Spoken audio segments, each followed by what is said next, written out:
Hey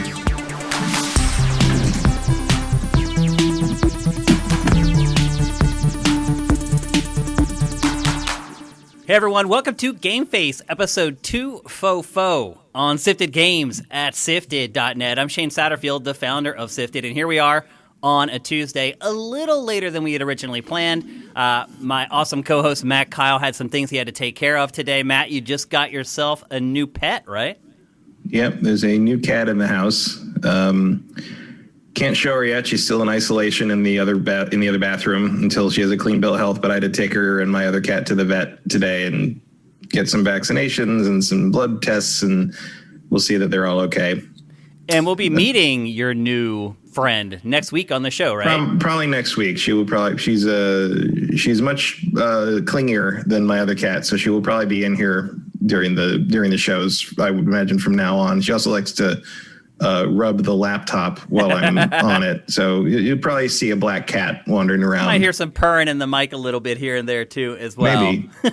Well, I'll say this. This has been an insane week, just in general, but also in games. We have an awesome show for you guys this week, full of crazy topics, a couple really cool games, one that was a huge surprise that came out of nowhere, and we got to play it. So we have lots of good stuff for you guys. Sifted is supported 100% by Patreon. So if you're listening to the show on any of the podcast services out there, and I just got stats for Google Podcasts, and there are a lot of you. I was really pleasantly surprised to see how many people are listening to the show on Google Podcasts. So if you're there, if you're at Apple Podcasts, iHeartRadio, Stitcher, wherever you're checking out the show and you want to support us, head to patreon.com/sifted. That's SIFTD. And again, we're supported 100% by basically donations from people who enjoy the show. So head on over there and help us in any way you can. We appreciate every single dollar. Matt, this has been a bonkers week for video games, seemingly really out of nowhere. Usually the middle of January, there's not a lot of big stuff happening, but some announcements happened, and then an announcement was repealed.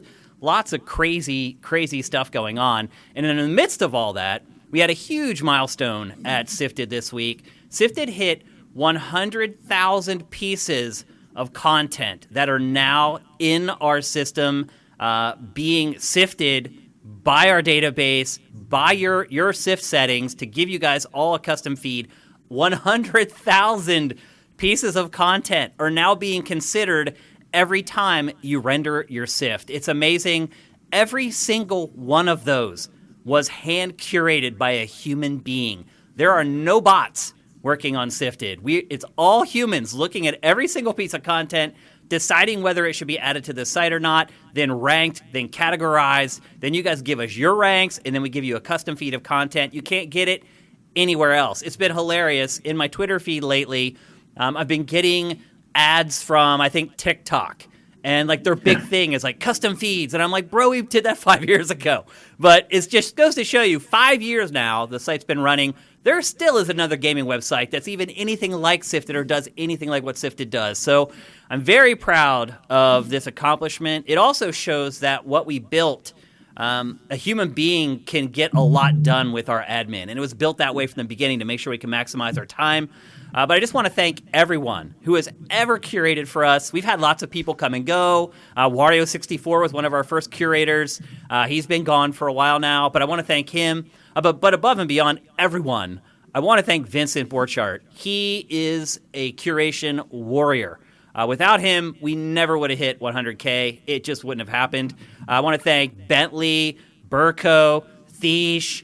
There's just tons of people who have jumped in for maybe just for Gamescom and E3, or if maybe I was going to be out of town for a little bit, they jumped in and helped. I just want to thank every single person who was ever in our admin curating anything. Without you guys, it never would have happened. So I'm very proud of this accomplishment. 100,000. Think about that. That's insane that we've managed to do this. I'm very happy about it, and it's a big milestone for us. And thanks to all you guys, obviously, for supporting us initially through our on-site subscription system, which a lot of you guys are still on, I would add. And then there are a lot still on our old subsystem who never moved to Patreon. And then everybody on Patreon who has supported us for the last 3.5 years that we've been on Patreon. Without you guys, the site wouldn't have lasted, and we never would have hit this milestone either. So it's a sifted army effort. It took all of us to make it happen. Thanks to anybody who supported us in any way throughout this crazy journey that we've been on. Also today, I'm rocking our other new shirt. Let me get out of the way of the mic here so you guys can see it. First time I've worn this on GameFace. This is the I Got Next t-shirt. And this is just a little throwback from my childhood when I would go to the arcades and wait my turn to play Street Fighter II or any other game that I played. You get in line and you put your quarters up right on the cabinet. And there was a row of quarters there. And as one person lost, you take the next quarter, put it in, next man up. And I don't know why, but that has just had a huge impact on me throughout my life. It's something that I've always thought about, and how we just kind of, as a tribe of gamers, we kind of figured out our own way to manage the arcades. I just like the whole aesthetic of it. So we made shirts. And I will say this, we did make one of these shirts that actually had Pactor's head on one of the coins instead of the Sifted logo. But I talked to Pactor about it, and he's like, I don't want to get into like the whole like licensing thing and all that kind of stuff. So we ended up rolling with the Sifted coin instead of Pac's head. I have talked to Pac about getting a shirt made that is related to Pactor Factor, because on YouTube, it's all about Pactor Factor. On the site, it's all about GameFace. YouTube, Pactor Factor. But he's just not into it. He's like, I don't want to go through like all the paperwork and all that kind of stuff. So anyway, I just want you guys to know that I've tried to get Pactor involved in our merch, but and I totally understand why. He's just not down with it. So anyway, here we are for GameFace 244. Like I said, we have a great episode for you guys. Big games, big stories, and a lot of topics. I'm guessing we're going to fill out our full 3 hours. So I hope you guys had dinner already. Obviously, this episode is coming in a little later than usual, but I hope you guys have already had your dinner. And you guys are kicking up your feet, ready to just enjoy some good conversation about games for the next couple hours. And that is exactly what we're here to do. I am running the TriCaster myself again today. Jared could not be here. I think he'll be here next week, but I'm not 100% sure. One thing I do know is we will do the show at 1 p.m. next week instead of 5 p.m. So we'll be back on our normal time. And that's when we're going to be rolling on GameFace for the rest of 2021, Tuesday at 1 p.m. But anyway, we don't have a whole lot of time to dilly-dally. We got a lot of stuff to get to. We're going to kick things off with a big surprise, I felt. Not that we found out about the game and then this other little offshoot game, but the fact that we actually got a demo of that game. And that game is Resident Evil Village. Not only did they finally show us the game, Matt, in full pretty much. They showed us a big kind of trailer and some of the first real gameplay. They put up a demo on the PlayStation 5 store that people could play. Just shadow dropped right there during the presentation for Resident Evil Village. Matt, have you had a chance to play it? No. In fact, I didn't even know that happened. Like, you didn't know until just this moment that happened? Yeah, I did not know that. It's been a busy week. Apparently. I saw the stuff on Twitter, and I saw the trailers, and I saw Reverse and all that, but I didn't know they put a playable demo up. Yeah. Well, I'll say this. It wasn't very long. No. It literally, I mean, even with trying to figure out what you're supposed to do, I still finished the demo, I think, in like 18 minutes or something like that. So you could tell it was kind of hastily thrown together, and it wasn't like an important chunk of the game. It does kind of introduce you to the antagonist for the game, which is the gigantic lady that everyone seems to be completely infatuated with, and her daughters. I don't know if they're her daughters or if they're just demons that are under her control. Her daughters or Spawn or whatever. Servants. Yeah, whatever it is. And we're actually able to show you some footage on GameFace of Resident Evil Village for the first time. We captured this footage ourselves. They cannot issue a copyright strike for this. We're able to show you Village on GameFace for the first time. And then here's the thing, Matt. What was it that I said about Village that had me really excited for it? Do you remember? No. You don't? No. It was if that it's not the giant vampire lady, I don't know what's exciting about this game. Okay. That's what I'm in for. Well, it was the fact that it appeared to be that it was set in more of a rural setting like Resident Evil 4. And it wasn't going to be another urban Resident Evil game that mostly took place in a mansion once you kind of made your way to the mansion through the city. Well, right. Matt... Getting out of Raccoon City has definitely helped the game, the series in the past. It has. And I'll say this. This is out of Raccoon City. It's not set in Raccoon City. But the demo starts in the basement of a mansion. I was just like... Really? This is the thing that I kind of hung my hat on for this game, and here I am playing the demo, and I'm already in a mansion. But you, go ahead. I will say that I guess it's partly because it's not VR anymore, but I have been a little surprised at how good it looks. Like I've been impressed visually by the game in a way that I was not expecting to after 7. So that's good. That's the main striking thing I noticed, because like you say the mansion, I was like, oh yeah, it was a very nice house that a lot of the footage I saw was in. Now, it was a PS5 only, so keep in mind that any footage that you've seen is captured from PlayStation 5, so you would hope it would look good. I'll be honest with you, Matt, I was not that impressed with the visuals in this. It is running I'm not impressed by the visuals in like kind of the context of PS5, but I'm impressed by the context of what the last game looked like. Yep. And they did announce some new information, and some of that information will probably explain why it maybe doesn't look as good as it could on PS5, and that's because it's a cross-gen game. Mm-hmm. We had actually heard rumblings about that towards the end of last year, but it was one of those rumor stories that was from a reliable Capcom source, and I think we may have talked about it on the show, but it's one of those things that you don't hang your hat on it so much. You're like, you put it in the back of your mind, you're like, okay, we'll wait and see. And as it turns out, we waited and we saw, and it is a cross-gen game. And I do think it holds the game back a little bit, to be perfectly honest with you. Yeah, but I think that's going to be pretty standard for at least the next year. Like, it's just, you can't leave all that money on the table from the previous gen's install base, especially with how much games cost to make now. Yep. And then the other big thing was its release date. It is coming out on May 7th on all those platforms, which is a big task for a game, but it seems like this game's been in development for quite a while. To have a demo ready that far ahead of its release. If it's that length, it feels like maybe that was originally a demo that was going to be prepared for like a show or something. Mm-hmm. And hey guys, one note before we keep going on with the show, let me know how the audio levels are. It's hard for me to tell if Matt and I are even when I'm doing this here. So if Matt's too loud or I'm too loud, just let me know in the chat. Some people were saying there was an echo. There was, or there still is? I don't know. It's been a few minutes. Huh. I think maybe I had the volume up in my headphones a little too high, and maybe they were hearing the headphones coming through. Mm-hmm. I don't know. I did turn it down, so I don't know if that fixed it or not. If it doesn't fix it, I honestly don't know what the echo will be coming from. So I hope it does. The hype train's already at level 6. What is going on here?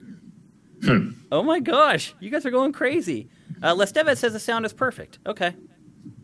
Not hearing the echo now. Okay, so that's what it was. You guys were hearing Matt or me through my headphones. So that's all good. Let's just talk about some frickin' Resident Evil. So I will say this, Matt. I was a little disappointed in this. It is a very simple demo. You wake up in a dungeon. You crawl on the floor out of your cell into another cell, and then you start looking around for items. And you find like a screwdriver, you find bolt cutters, use the bolt cutters to cut chains off a couple doors, then you get the screwdriver, then you take the screwdriver up to the entrance of sort of the dungeon and you use it to jimmy the lock and you get out, and then you go upstairs. And it is very Resident Evil, very like throwback Resident Evil, I would add too, because it is kind of this, at least what's in this demo is all the old school, find this thing, figure out where to use it. You may or may not have to manipulate the object to figure out how to use it. Then you use it, it unlocks a new door, you go in through the door, and then there's another puzzle that you have to figure out. There's no action per se in this. You don't get a weapon, so you can't really attack. You don't ever get a gun or anything like that. But towards the end of the demo, a little something happens, so to speak. Not the least of which, obviously, is you meet the big lady. But then some other things happen, too, that you end up seeing in this B-roll. And I'll just say this. We are running the whole B-roll, the entire demo. It's been out now for a bunch of days. I don't feel like it's too spoilerific. The other thing, too, is that there's no plot details in this demo. It doesn't do it doesn't say anything. It just comes up from black, and you're laying on a cell floor. So there's no context for how you got there, what's happening. You just make your way out of the dungeon and then head up into the house, and then the sequence of events kind of triggers itself. And look, I'm not saying this is a bad-looking game by any stretch, but I do think that this is what we're going to see a lot for the first year or two, although maybe longer now that I think about it, of these new consoles are developers straddling both sides of the fence and creating games that are going to scale across both PS4 and PS5 or both Xbox One and Xbox Series. And I think sometimes you're going to get kind of a lowest common denominator look. And this game doesn't look bad, but you compare this game to something like a Ratchet and Clank or even like a Horizon Forbidden West or something like that, it's not quite up to scratch. But it does look good. The character models look good as well, the ones that you do get to see in this. And the atmosphere is really good too. So when I first played this, when we capture footage, we always turn down the background music because it makes it much easier to use that footage and edit. Because if you're going to use background music in your edit, and you have music in the footage already, it's basically what's called a train wreck in the DJ world, where you have two songs playing at the same time, and they're clashing with each other. So when we record footage, we turn down the background music, and then that gives us clean footage to use in any edit that we'd want to use it in. And so I did that for this. When I first played it, I turned down the music, and I finished the demo, and I was like, I never really felt on edge or scared at all. Even though visually the stuff that was happening, I was like, okay, that's pretty cool.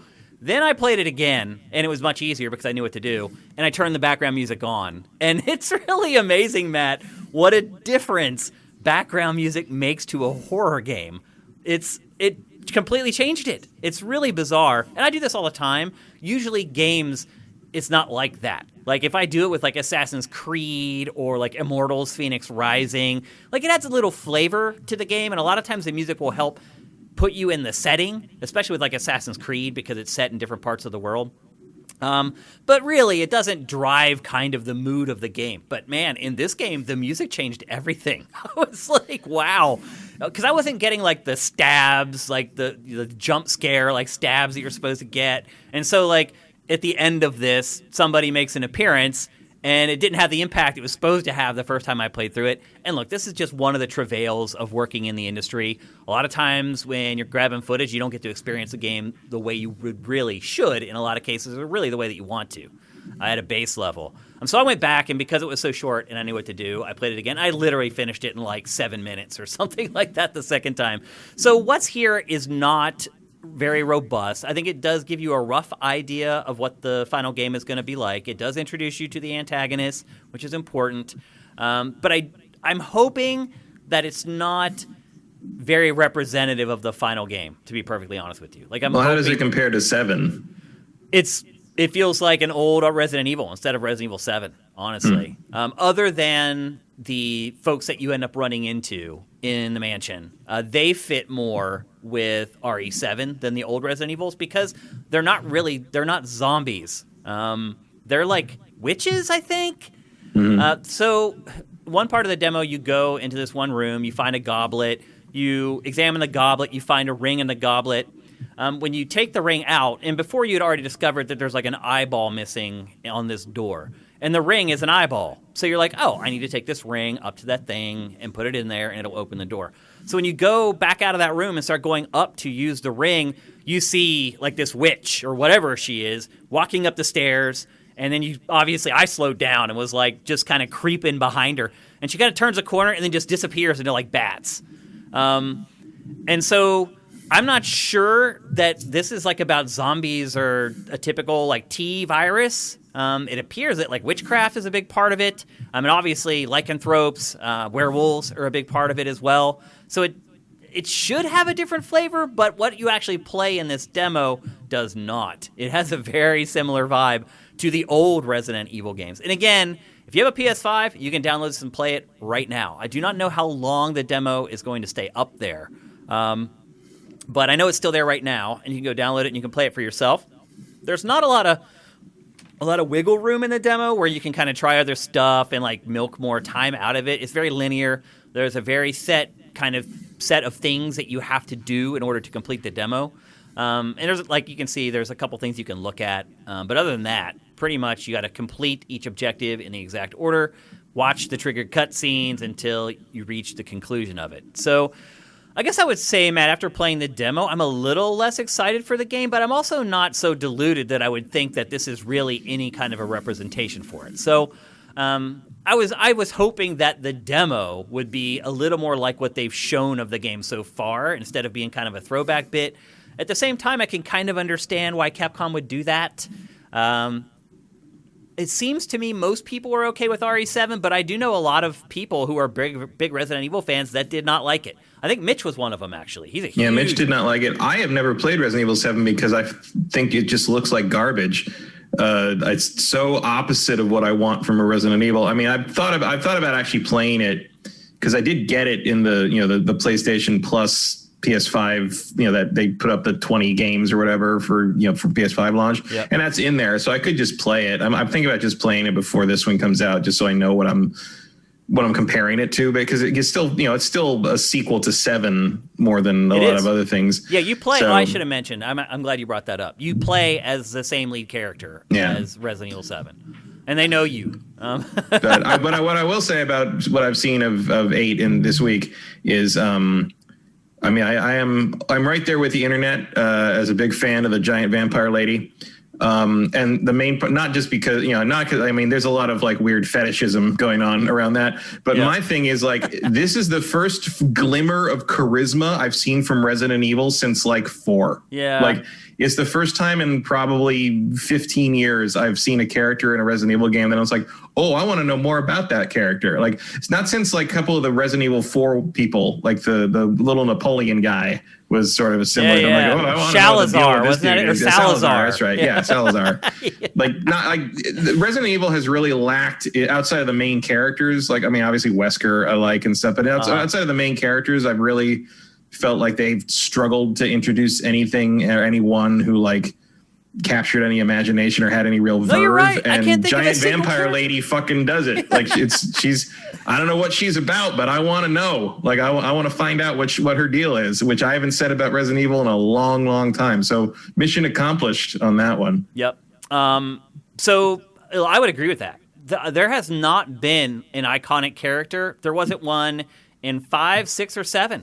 No, the most iconic character in 6 is the boulder. Yeah. And in 7, Chris punches. Now, I will say this. Like, I do remember the Bakers, the family from Resident Evil 7. Like, as a concept, I remember the family from 7. Obviously. Even though I haven't played it, and I know what they are, because they're from, they're the Texas Chainsaw Massacre kind of Hills Have Eyes trope sort of thing, which was it's new territory for Resident Evil, but it's not new horror territory. No. You know what I mean? Like, that was sort of it was... Resident, not that I'm saying Resident Evil 6 was any kind of masterpiece, because it certainly wasn't. But like 7 took it in a weird direction that I didn't really recognize as Resident Evil, which is fine. Like, you can reinvent things as much as you want. It works out real well sometimes. Look at God of War. But like, the problem was that they tried to reinvent it through a trope that I find to be one of the most tired horror conventions in the genre. I just don't care about the weird family in an abandoned in the remote cabin kind of thing. Like, it's just not a thing that fires my imagination. I'm not saying it's bad. I clearly there's a market for it. It sold very well and people like it, but like, it just wasn't for me. This is much more along the lines of this is still not just straight Resident Evil, but it's a reinvention that I sit up and take more notice of. It's just more interesting to me, like what they're doing here, in part because I don't know how to connect the giant vampire lady and the witch turning into bats with the usual Resident Evil thing of viruses causing mutants to arise. Like, I don't know if they're going to... I've said many times that I would prefer if a Resident Evil game was more supernatural and less biological. Yeah, obviously that's a hard move because certainly because in Japan, because it's called Biohazard there, but like, it's time to do something. I can't keep track of all the viruses anymore. Yeah, I don't even know what virus made what creature. Was it T and G and all is. And then you got to factor in the bow gas, and there's a lot of things in play in the Resident Evil universe, virus wise. But and a lot of it's not really interesting. Let's be honest. No, and the stuff in 4 was interesting. The idea that the viruses were sort of bioengineered off of these actually naturally occurring monsters, and that you kind of went back to the origin of things. So it wasn't so much as like, science. It wasn't so much the Jurassic Park by way of zombie movie thing of like, they were so worried about if they could, they didn't know if they should or something. Now it's just sort of like, no, these horrible fucking things exist in Spain, and this is just what life is here. Like, I dig that as sort of like it's more of a Lovecraftian thing almost, where it's like weird things bubbling under the surface. Like that's a cool idea to me. Yep. And if they want to go harder on this into the sort of the idea that like vampires and werewolves exist in the Resident Evil universe, I don't feel like that's a giant leap. I mean, if you're talking about a virus that can turn people into mutated zombies, is there any such thing as a leap? Yeah, as long as you're there. I mean, yeah. And there's probably something related there because, I mean, Vampire Lady shoot some very tyrant-esque blades out of her hand. Yep. So that's actually how the demo finishes. You meet her, and she grabs you, and then her nails come out, and then it cuts. Yeah. And very, very Lady Deathstrike. Yep. Yeah, I mean, if I'd known there was a demo, I would have played it because I am interested. I'm more interested now. Like what they've shown here, grabbed my imagination a little, certainly more than 7 ever did.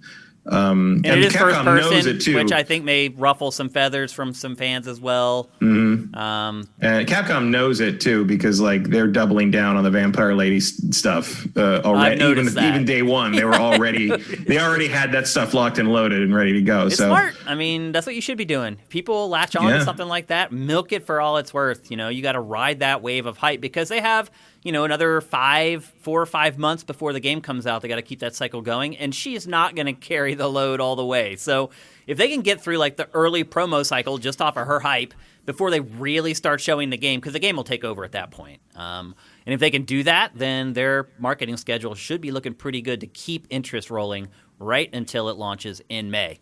And then there was one other announcement, which was what I was hinting at earlier. That was a surprise, but maybe one that people weren't all that excited about.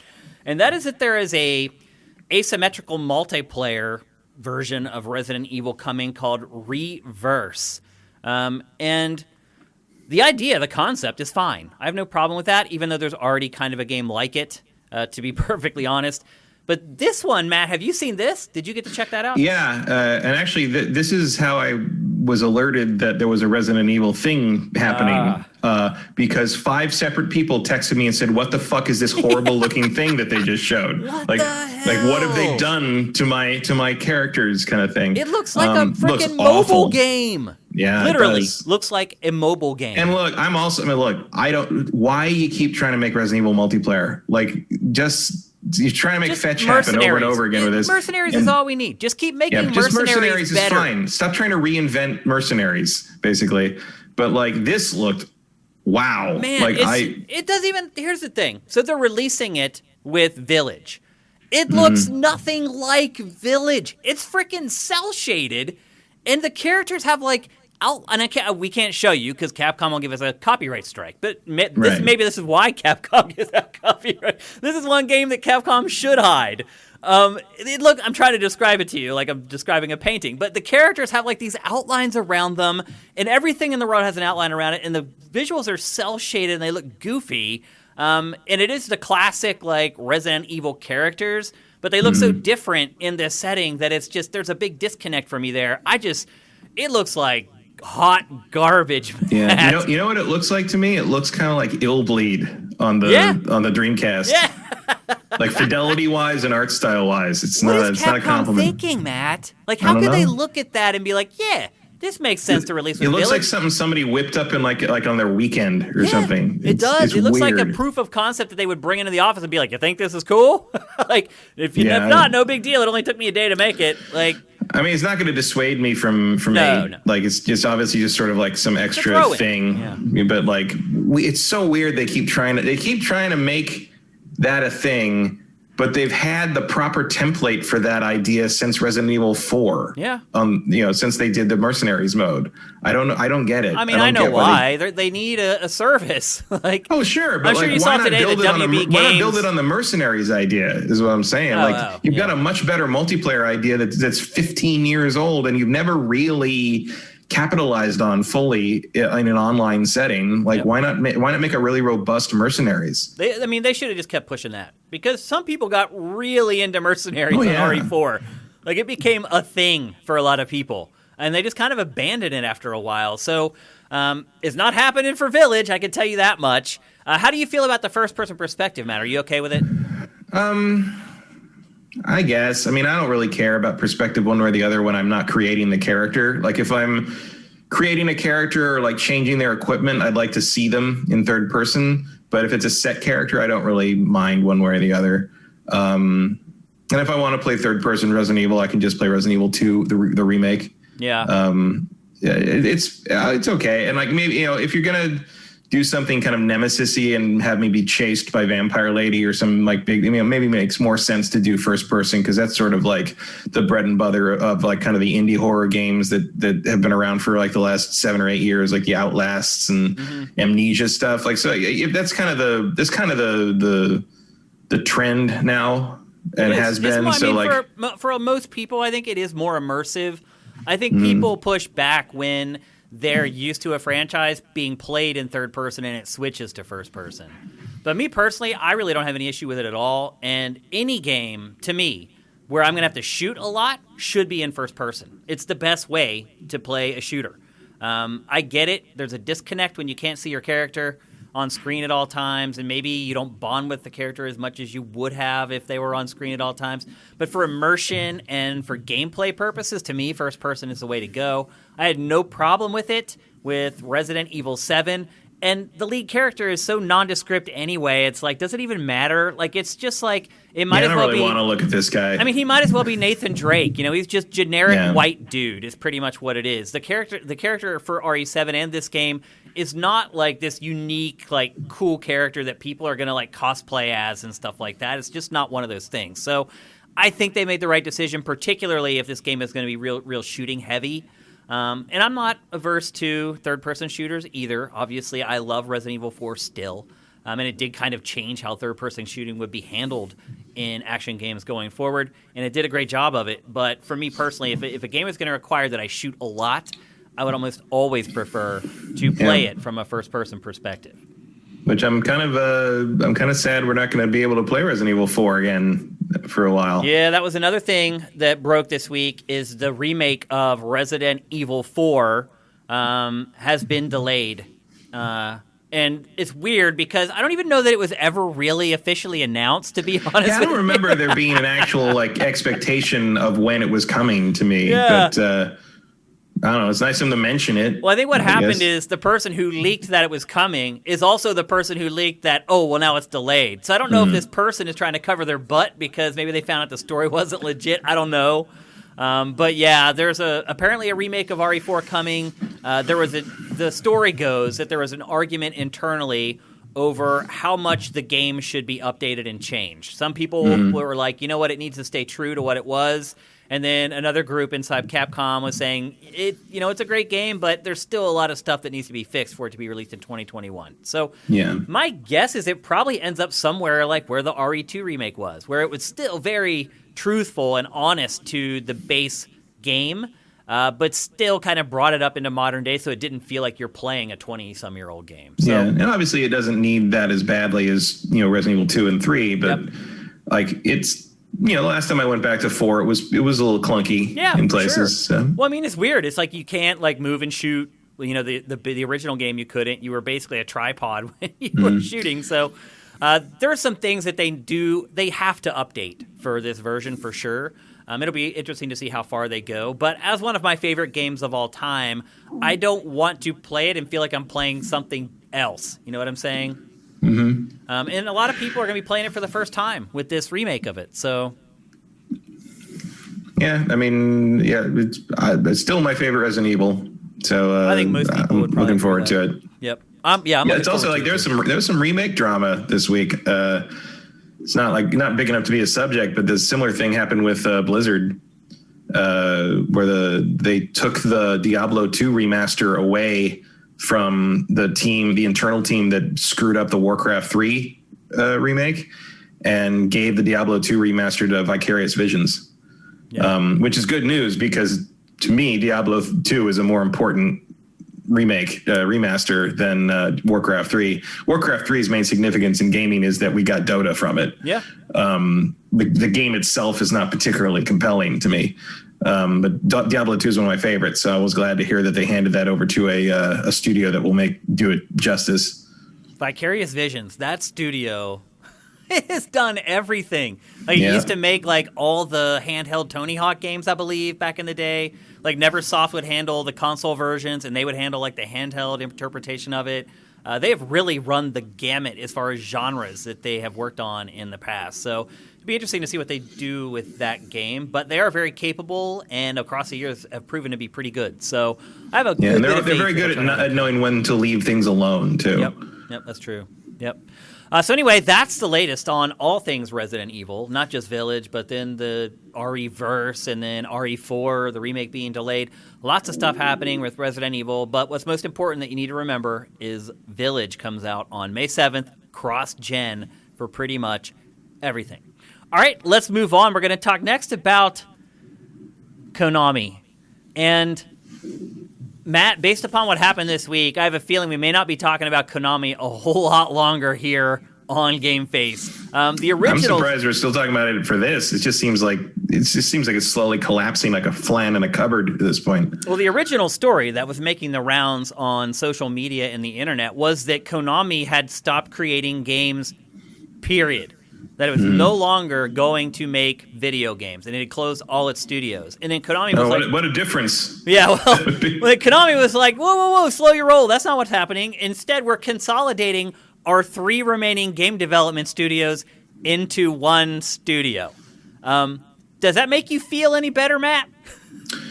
I mean, does it matter? Like, what are they doing? Like, they haven't made anything except that terrible multiplayer Metal Gear thing. Yeah, Metal Gear Survive. Isn't that what it was called? I think it was. Sure, let's go with that. Who cares? So...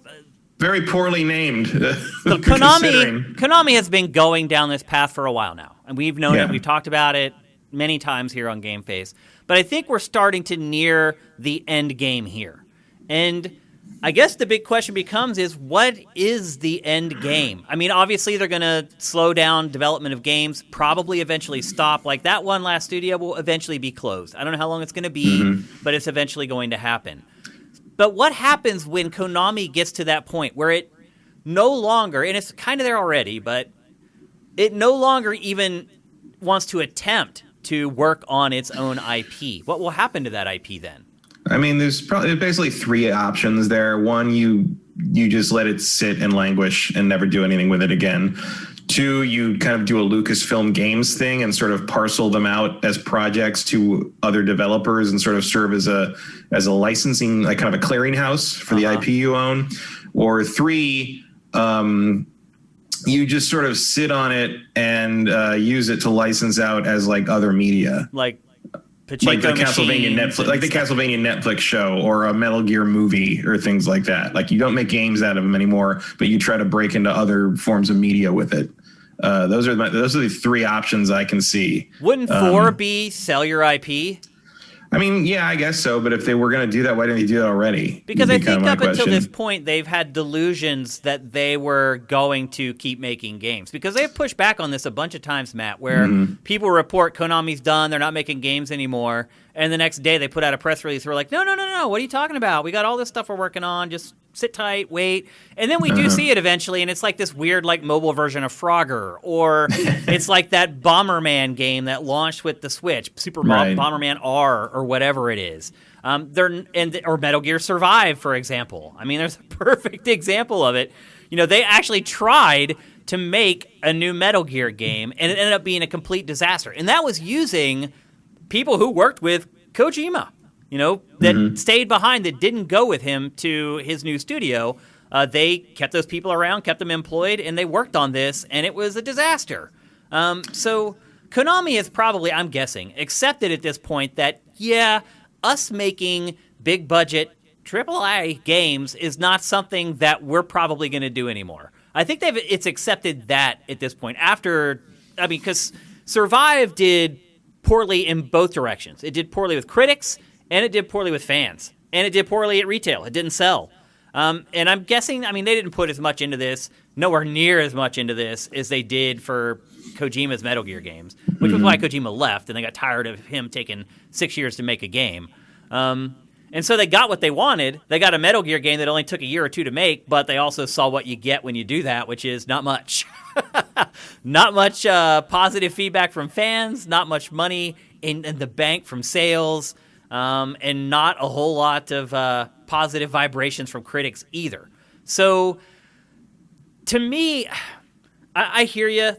Maybe the Lucasfilm Games thing is what's most likely. They almost turn into like this trust of the IP.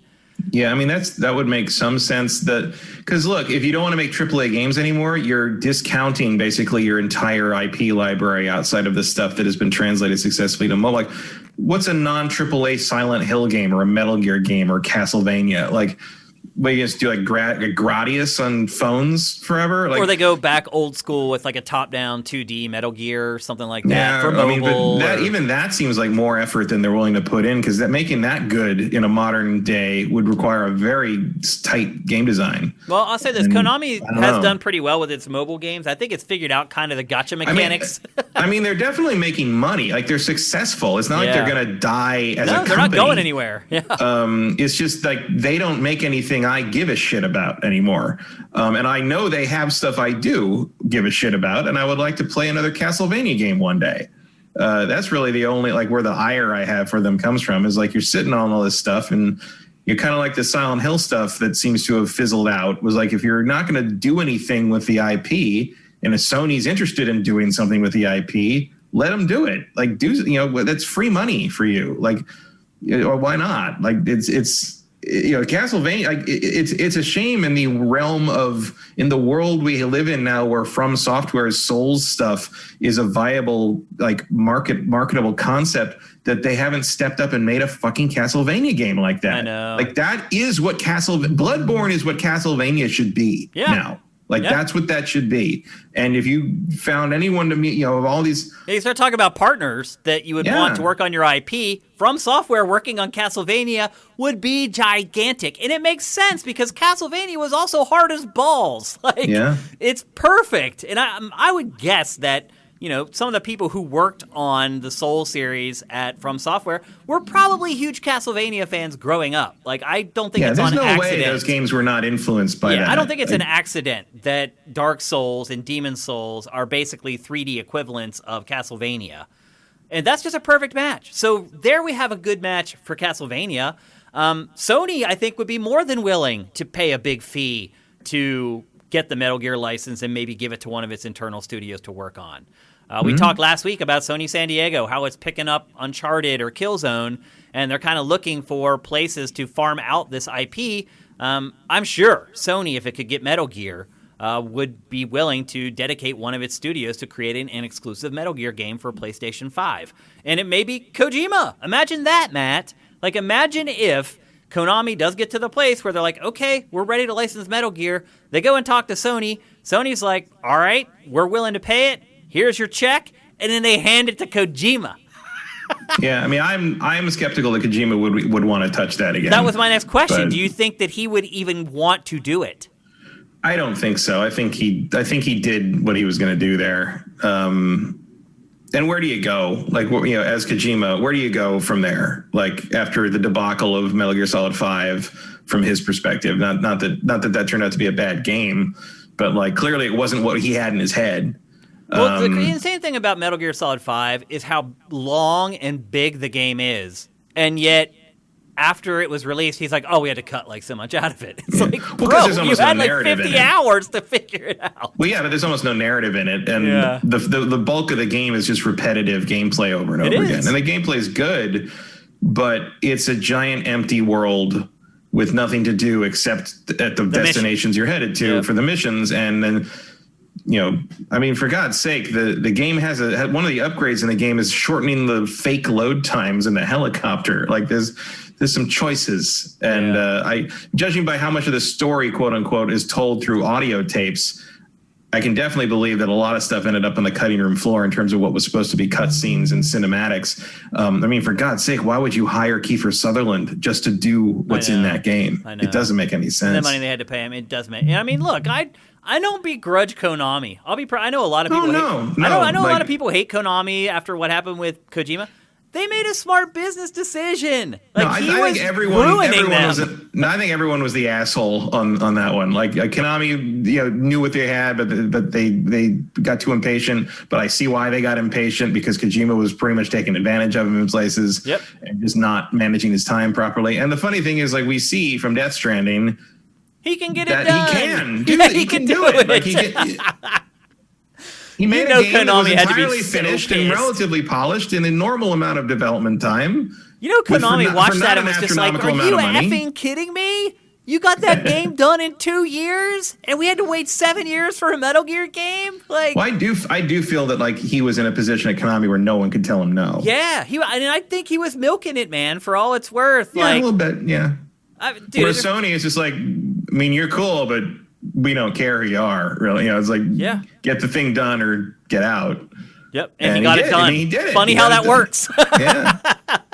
And now he's going to work on another game for Sony. So Yeah, I just feel like knowing what we know about him as a person, I feel like he's probably had to go through probably some kind of mourning period or separation period with Metal Gear, having sort of, he's also said, going back to Metal Gear Solid 2, he was like, no, it's the last one. He just keep making the last one. He had been saying it for forever. He made the last Metal Gear like 5 times. And I have a hard time believing he'd want to go back to that well again. Yeah, I know you can't see it, Matt, but right now we're watching a trailer for Metal Gear Solid 5, and it's like I played a different game from what this trailer is. Yeah. It literally, I'm like, I don't even remember some of this stuff being in the actual game. Like, it's pretty bizarre to watch that stuff now and realize what it kind of promised and what it ultimately ended up delivering. Matt, maybe the better question is, can you think of any IP other than Metal Gear and Castlevania that would be worth it for a publisher to license? Sure. I mean, depends on like your budget or what you're aiming for, but I think Silent Hill is Silent Hill. Yeah. is obviously valuable. Yep. I think in kind of a more smaller scale indie realm, you could definitely make a really good Gradius game today. There's no reason all these Contra games need to be as shitty as they are. There's something you could do there. Even if you just make it like kind of a Gears of War clone, like just change it up, reinvent that property in a God of War way, I think would be how you approach that. Bomberman is still fun. Still, I mean, it's a simple concept, but it's still engaging. It's a super obvious Switch game, like just a modern Bomberman with online play for the Switch seems like a no-brainer to me. I mean, they got Super Bomberman R at the launch of Switch, so there is a Bomberman but like just game. keep going. Yeah. Like, also put Bomberman in Smash Brothers. Oh, for God's sake. What are we doing here? Yeah, that Come does on. make a lot of sense, actually. But maybe it's Konami, dude. Like, they don't want to. Yeah. I mean, I'm sure. Like, that makes. I don't know what the politics are there, but like, it feels like Konami should be. You could put a bunch of people in Smash Brothers at this point from Konami, and I mean, they got the Castlevania guys in there, obviously. So it's it's not like they aren't doing anything. Yeah. But Bomberman feels like a real obvious ad to me.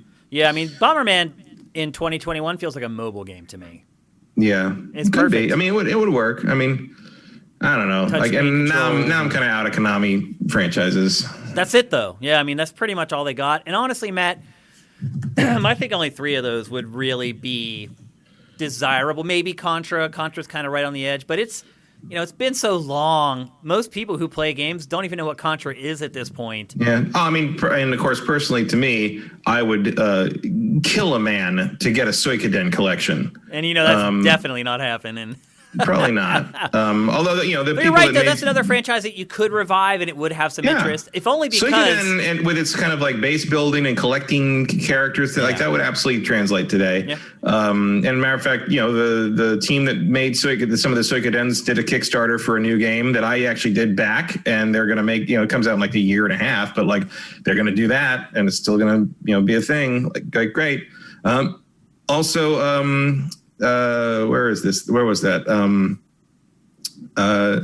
Just speaking as a ridiculous, they also have Adventure Island, which in this world where platformers are somewhat viable again, you could take a look at that. And they got Bloody Roar. Where's my Bloody Roar game, people? Where's my hot people turning into were-rabbits and werewolves and shit? Like, I would not hold my breath on that one, my friend. At least talk to Namco, put some of those characters in Soul Calibur or something. Yeah. Like, you leverage your stuff. This feels like the next to last nail in Konami's coffin. Yeah. For our purposes. How about a Lethal Enforcers collection for VR? I don't know. Just think outside the box for a minute. Yeah. Frogger. They got Frogger. Frogger's got to be worth something. Well, they did. They put out a Frogger for mobile not long ago. But like, you could do, there was for a while, in the PS1 era, they were making the like weird 3D Frogger, back when everyone was like, oh, let's do a 3D platformer out of Pac-Man. That's what people want. They made a couple of those, I think. Yeah, a couple of those did okay. Yeah. Pac-Mania was kind of a big deal. Yeah. And they got, I guess they got, if you wanted to do Pro Evolution Soccer again or something, but it feels like a lost cause. Well, it sells pretty well in Europe and Japan. And Zone of the Enders. Like Zoe. Not a AAA franchise in terms of sales, but I feel like you don't need to know about Zone of the Enders if like they could come up with a really awesome looking. They did the VR for kind of the remaster for a while ago of Zone of the Enders 2. There's stuff in there. They've got a lot of viable stuff. I just think it's tough to rationalize paying for that IP because you're going to pay, and you're probably going to have to give royalties for every copy that you sell. Yeah. And I think a lot of studios at this point, instead of using kind of an old Konami IP, they're like, let's just create our own IP. Yeah, I mean, when it comes down to stuff like that, yeah, it makes more sense. When you got the fringes there. Yeah. No one's going to want to resurrect Boktai. Dio! I mean, nobody cared about that game when it came out. I'm wondering if that game's worth money now, actually. I mean, just about any Game Boy thing, Steel Sealed, is worth money. Well, I'm glad you brought that up, actually, Matt. So this week, I was talking to someone from the industry on Facebook, and they had just found their Red Cheeks Pikachu card from E3 1999. And that is worth something. And so they posted it on Facebook, and they're like, oh my gosh, I just found this. I thought I had lost it. And I just went and checked the price, and he was like, oh my God, $2,500. And I was like, okay. I'm like, okay, I have that. I have the Red Cheeks variant, just like you. You're never going to sell it for $2,500. Most of them sell for like $200 to $300 right now. And then, still pretty good for a free card. It is, absolutely. But he thought it was like $2,500. I'm like, I don't know where you got that from. Really gem mint, like graded ones can go for that much, but not like something loose. Did you see like the sealed box of Series 1 Pokemon card game trading cards? Went for $400,000. Yeah, I saw that. Almost purely because it could have a Charizard in it, and Charizards are worth $350,000. But then they'd have to open it to find out if the Charizard's inside it. But that's what you're risking. Well, then what ended up happening? I clearly should have kept a couple of boxes of that. I got into Yu-Gi-Oh instead. That was my mistake in the late 90s. That was a big mistake.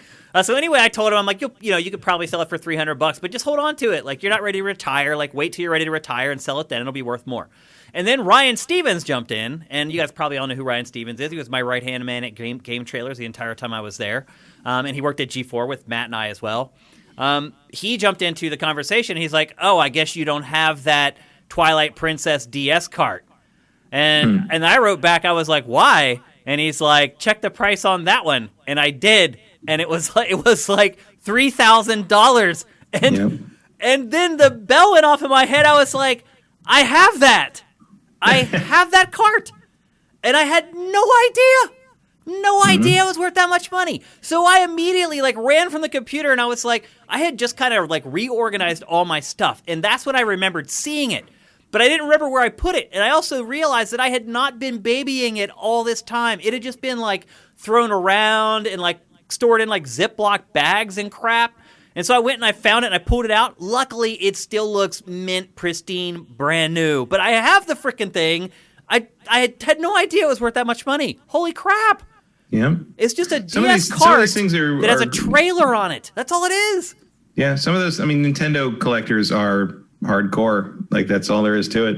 And the one that was selling on eBay for $3,000 was loose. It didn't have the plastic sleeve that the DS cart went in. It didn't have the gatefold cardboard thing that it comes in. I have all that. So I don't know how much mine is worth, but that was a pleasant surprise to say the least. You should definitely look into it. The little things a long time ago I found a that was from E3 2005. They only gave it to the press. Yeah. A long time ago I found a it was from Metal Gear Solid: The Twin Snakes. It was I don't remember if you went to it. It was just an event up in San Francisco when we were still up there. I did not go. I remember specifically, I did not go to that event. Yeah, and I went and and they gave out this it was like a dossier thing and anti-static paper, it's anti-static envelope kind of thing, and it has a little gatefold thing you open up and it's got bios of all the characters and it has a magnet sheet of all the characters and like the exclamation points and stuff like that. And I found that in a closet a few years ago, and I posted it online. It's like, hey, look what I found. It's just like a thing I found. It was just cool, and people might like it. And one guy's like, I'll give you $1,500 for that right now. I was what? No, I like it. I wasn't trying to sell it, but that thing is so rare that it was for a while it was suspected that its existence was suspect. Because they had people no didn't believe it of really existed. Yeah, until some copies of it surfaced in late 2000s or something. Wow. Because they only gave it out apparently at that San Francisco event, one event in Japan. Huh. So it's a weird little thing. You can get a decent. You remember that booklet they gave out at TGS of Metal Gear Solid 4? Yes. And it was just that brown booklet of it. Yep. You can get a couple $100 for that. What? They were handing those. They were basically throwing those at us. I came home with scrape them up off the ground. Yeah. They would give one to you every time you walk past them. I'm just nah, yeah, it's fine. Another I have a bunch of stuff I've stumbled on lately. At one point. I also came across this vinyl record for Snake Eater, and I haven't. I have that. I haven't priced that yet, but I'm guessing that's probably worth a bunch of cash. Yeah, I have a vinyl record thing, but it's a CD. Yeah, it's a vinyl record. It looks like a 45. You open it up and it's a CD of the Snake Eater song. Yeah, I have that. The other thing I'd love to get a price on at some point is the Metal Gear Revengeance press kit that is a USB drive stuck in Raiden's severed arm. Oh, that's right. I forgot about that too. Yeah, it's so literally weird. Raiden's severed so cyborg bizarre. arm, and out of the stump there's a USB cord, and you plug it in, and that's where your press kit comes from. It's very strange. Back in the day, man, they just ran out of ideas. They're like, how do we promote crap now? Anything to get your attention as it came across your desk. You remember when Rockstar sent you a razor wire Garrett for Manhunt? Yeah. And you were like, do I need to report this to someone or something? Because it's a murder weapon. Yeah, they literally all it's made for is to kill people. Yeah. And they sent out baseball bats for GTA 3. I'm sure those are worth a lot of money now too. I wouldn't want to ship one, but yeah. I still have the GTA 4 or 5 pool cue. Yep, I've got that too. I actually put that in Closet Raiders when we were doing Sifted HQ. I brought that out as one of the things that I showed off. Yeah, I got that too, and a dartboard and dominoes, a bunch of Rockstar stuff. Yeah, they did a bunch of weird parlor games for that. They used to give out gray swag. They were the best. They gave out the best stuff. And then the dumbest thing I think I have is even dumber than the Raiden arm. It's a super fragile, shitty, plastic briefcase, and from Resident Evil 6, and inside is election campaign propaganda for the president in that game. Who lives only for the first hour, right? Doesn't he die? It's I don't even remember his name. He dies in the first mission. Yeah, it's a weird choice for your swag for the game, but I got that up in the closet just in case somebody ever needs that. But anyway, back to Konami. It really is the beginning of the end, I believe. All that's really left is for the company to figure out what it's going to do with its most valuable IP. And I hope that they do what Matt has mentioned and just become kind of this gatekeeper of the IP, and they allow really talented studios to work on their IP and accomplish things that, one, it never will accomplish going forward, and to be perfectly honest, really hasn't accomplished since the 2D era with a lot of that IP. So, we've never really had a truly great 3D Castlevania game. There's been several that have been okay, but I just feel like they're going to probably sit back and license these things to movies and TV shows, and that's about it. You'll see the Netflix Castlevania continue. You'll see the Metal Gear movie get made, but maybe another Silent Hill movie attempt at some point, because that actually, the second Silent Hill movie was not very good, but there's no reason you couldn't do Silent Hill films, even not based on the individual games. Silent Hill as a concept would work as a movie series. Yep, absolutely, or a TV series. It could make it work for both. Yep. You could do a Silent Hill anthology series, so easy. You could do a Black Mirror style Silent Hill thing where every episode is just a new weird thing that happens to someone who ends up in that town. that would be the ideal use of that IP to me. Even as a game, like I would love a game that a Silent Hill episodic game where each episode is a different tale from Silent Hill. Yeah. Like I think Silent Hill lends itself to like what happens when we take this character and put them in this town that digs your deepest psychological trauma and fears out. Like what does this person everyone could be different, right? Yeah. You just have sort of the baseline. What does the town do? It does this. Now you just plug in different characters in different situations, and you have different horror stuff to play with every single time. That's a good idea. I think that's the way I go with it. Go to Netflix and pitch it. Yeah. It might happen. I think desperate for content. I think it would also work as like a Telltale style series. Yeah. As a game. That's and true. Work as an episodic game too. Yep, I can see that. My guess is by the end of 2021, I think we'll have clarity on this. I think by the end of this year, if Konami is indeed going to license out that IP, I think we'll see the first deal before the end of well, I'm hoping look, if by the end of 2021 we don't hear something, positive, for sure about Sony's Silent Hill project, I think that's dead. Yeah. So that has been making the rounds for quite a while too, actually. And it also just blows my mind that you've got this, going on 3 seasons of this successful Netflix Castlevania show, and you are not making a fucking game to back it up. They made that Grimoire of Souls or whatever, the mobile game. Yeah, exactly. Yeah. If I can't play it with a controller, I'm not going to play it. I'm right there with you. All right, let's move on. We have a lot to get to, and we've burned a good bit of time talking about Konami, more than I thought, but that's how Matt and I get. When we start talking about these old school Japanese publishers, I could just talk about them forever. I really could just go on and on, but we need to move on, unfortunately.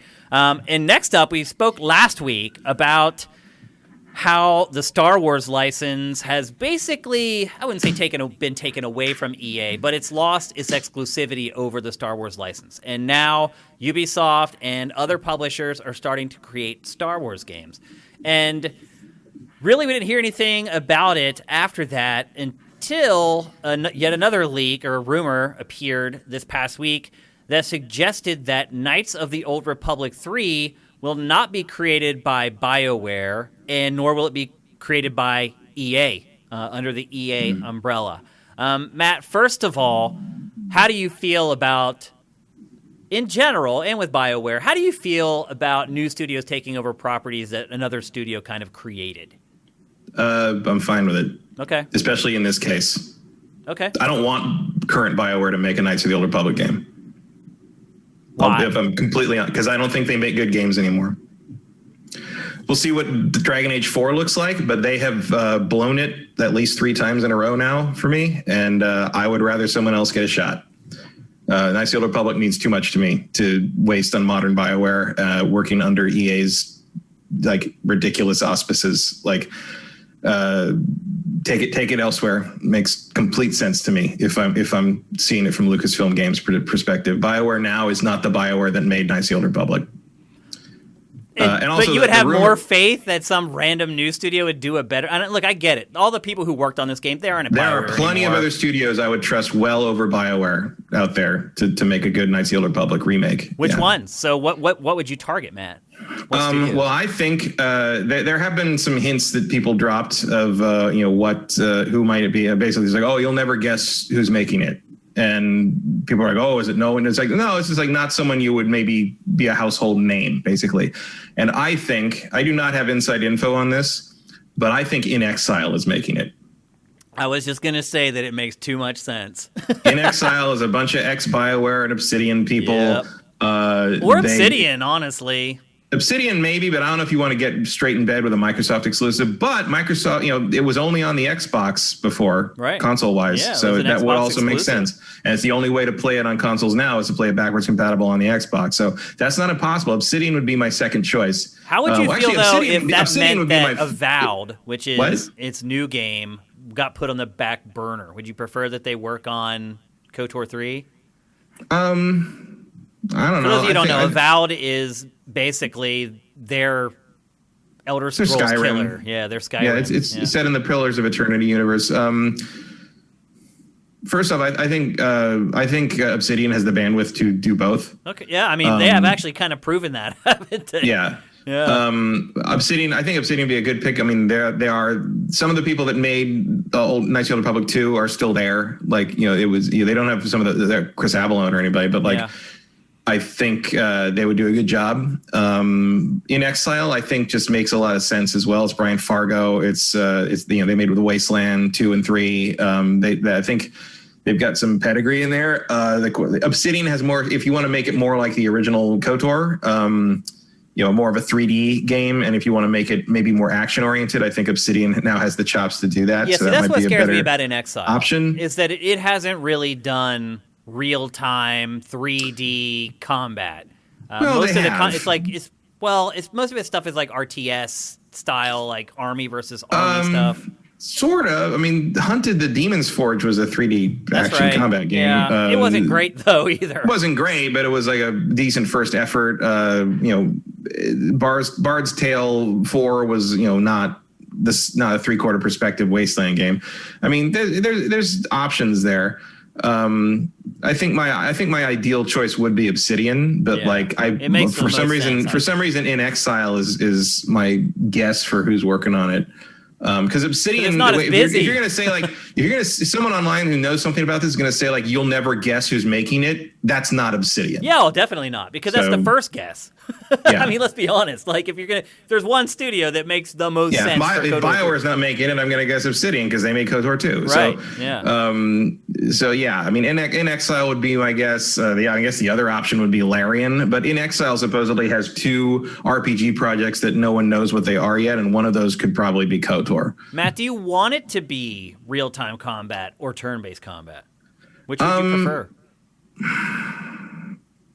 I mean, I don't know. Like, it depends what you're trying to make. If you're remaking KOTOR, which the rumor is that it's basically a remake that mashes KOTOR 1 and 2 together in some way, I think you maybe stick to something similar. Either you stick to what it was before, like the real-time with pause stuff, or you reinvent it as an actual action RPG combat system. I think a lot for me would depend on who's making it. Yeah, so, I would not want to go back to I wouldn't want it to be like Divinity Original Sin, like a turn-based, 3/4 thing. That wouldn't be my ideal. But I would say if like a studio like In Exile is making it, I would actually feel better if it were turn-based. I mean, if it's In Exile doing it, like it probably is that. It probably is Wasteland Star Wars. That's my guess. Ideally, I would want it to be sort of. Ideally, I would want it to be sort of like KOTOR, but with like Assassin's Creed combat. Keep the story and keep the RPG elements, but make the combat a little more action based. Yep. Something like that. Like in the same way that I wish Fallen Order had a little more RPG element to it. Like I like the action oriented combat for lightsaber fighting and stuff.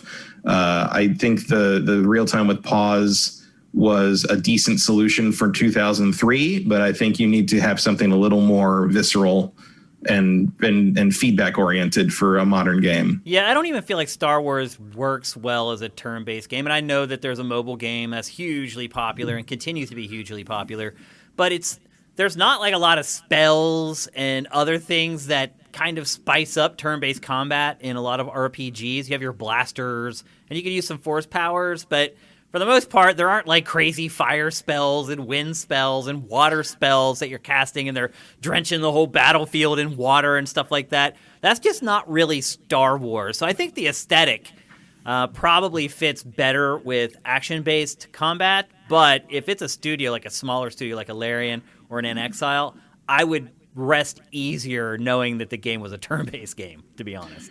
Yeah, I mean, I don't think you make a turn-based Star Wars game. Yeah. Maybe In Exile's trying. Maybe they team up with other companies. Maybe you're doing, you're trying to create some kind of synergy between Respawn and In Exile. Like, I don't know what your plan is if you're Lucasfilm Games.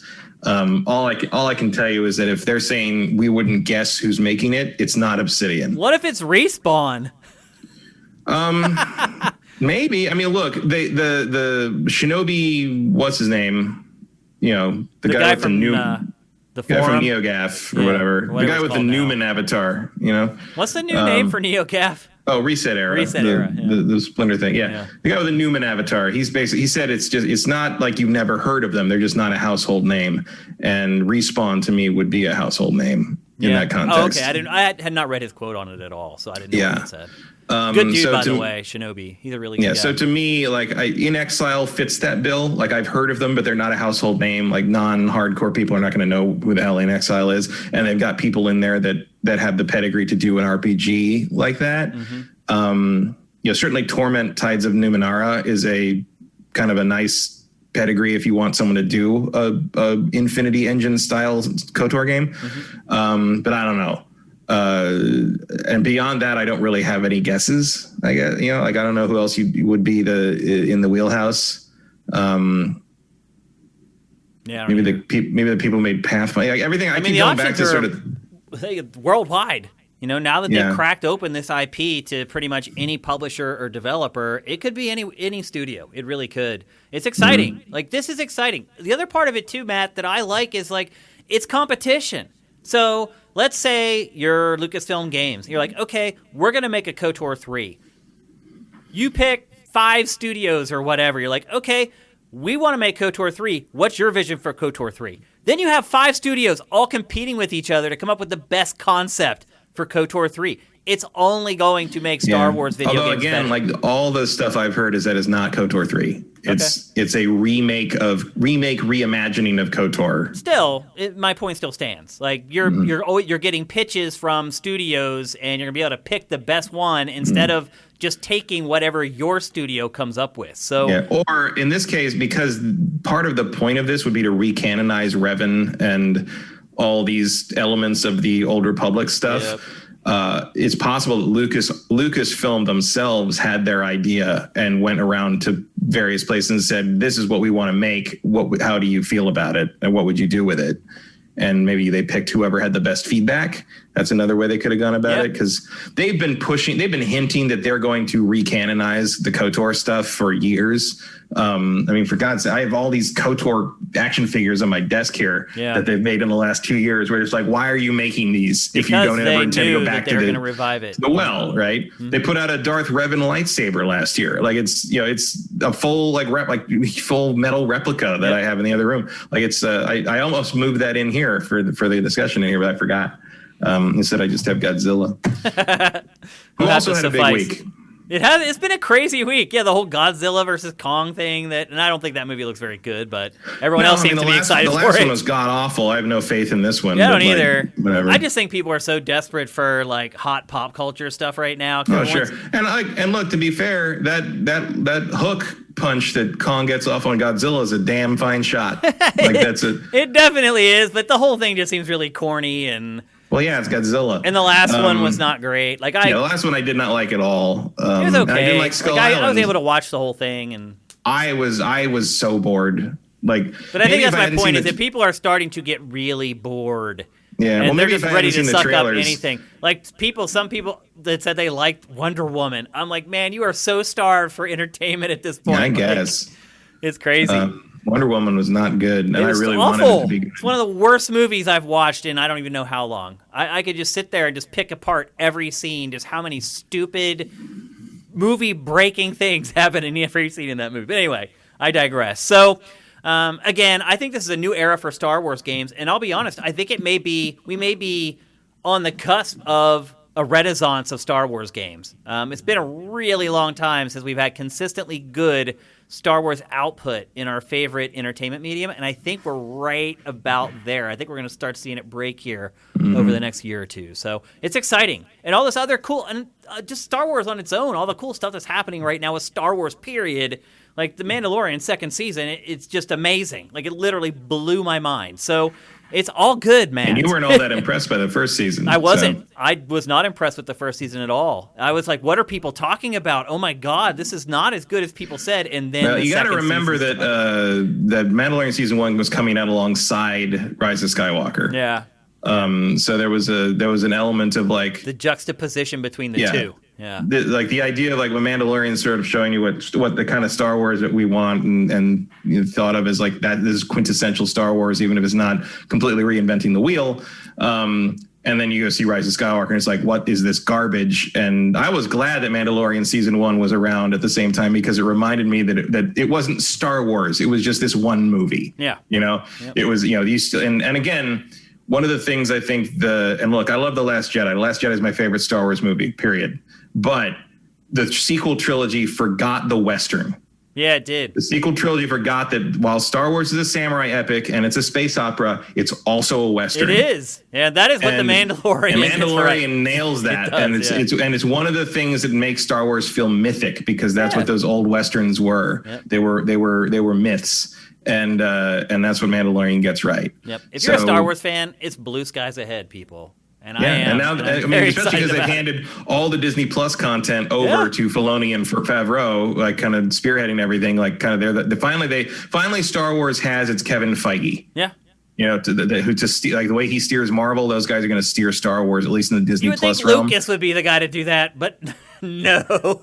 I mean, you saw the prequels. I did. Yes, I did. He can't do it anymore. He simply can't. But Filoni is really good at taking the prequels and recontextualizing them into something great. Yep. He did that with Clone Wars. He did some of it with Rebels. And if you watch the Mandalorian making of stuff where they have the little round table for season 1, in the second episode, he sits there for like 10 minutes, expounds on the themes and stories of how the prequels and Anakin's journey matches up with the Darth Vader we saw in the original trilogy, and how it ties in with Luke and how all that works. And at the end of it, and everybody just sits there and lets him talk, because everyone's like listening to him. Yeah. And at the end of it, you're like, yeah, that all does, it all does work thematically. Like, the prequels are not a bad idea conceptually and thematically. It's there. It's all execution. So, yes, anyway, it's a great time. That's Star all Wars in the past. Great. That's in the rearview mirror. Good stuff up ahead. Star Wars is looking great, and the Lucasfilm Games announcement clearly says that they are pointing the game in the right direction as well.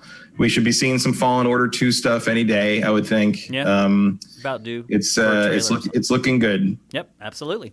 All right, let's move on. We're going to talk about, in my opinion, the craziest story from the week.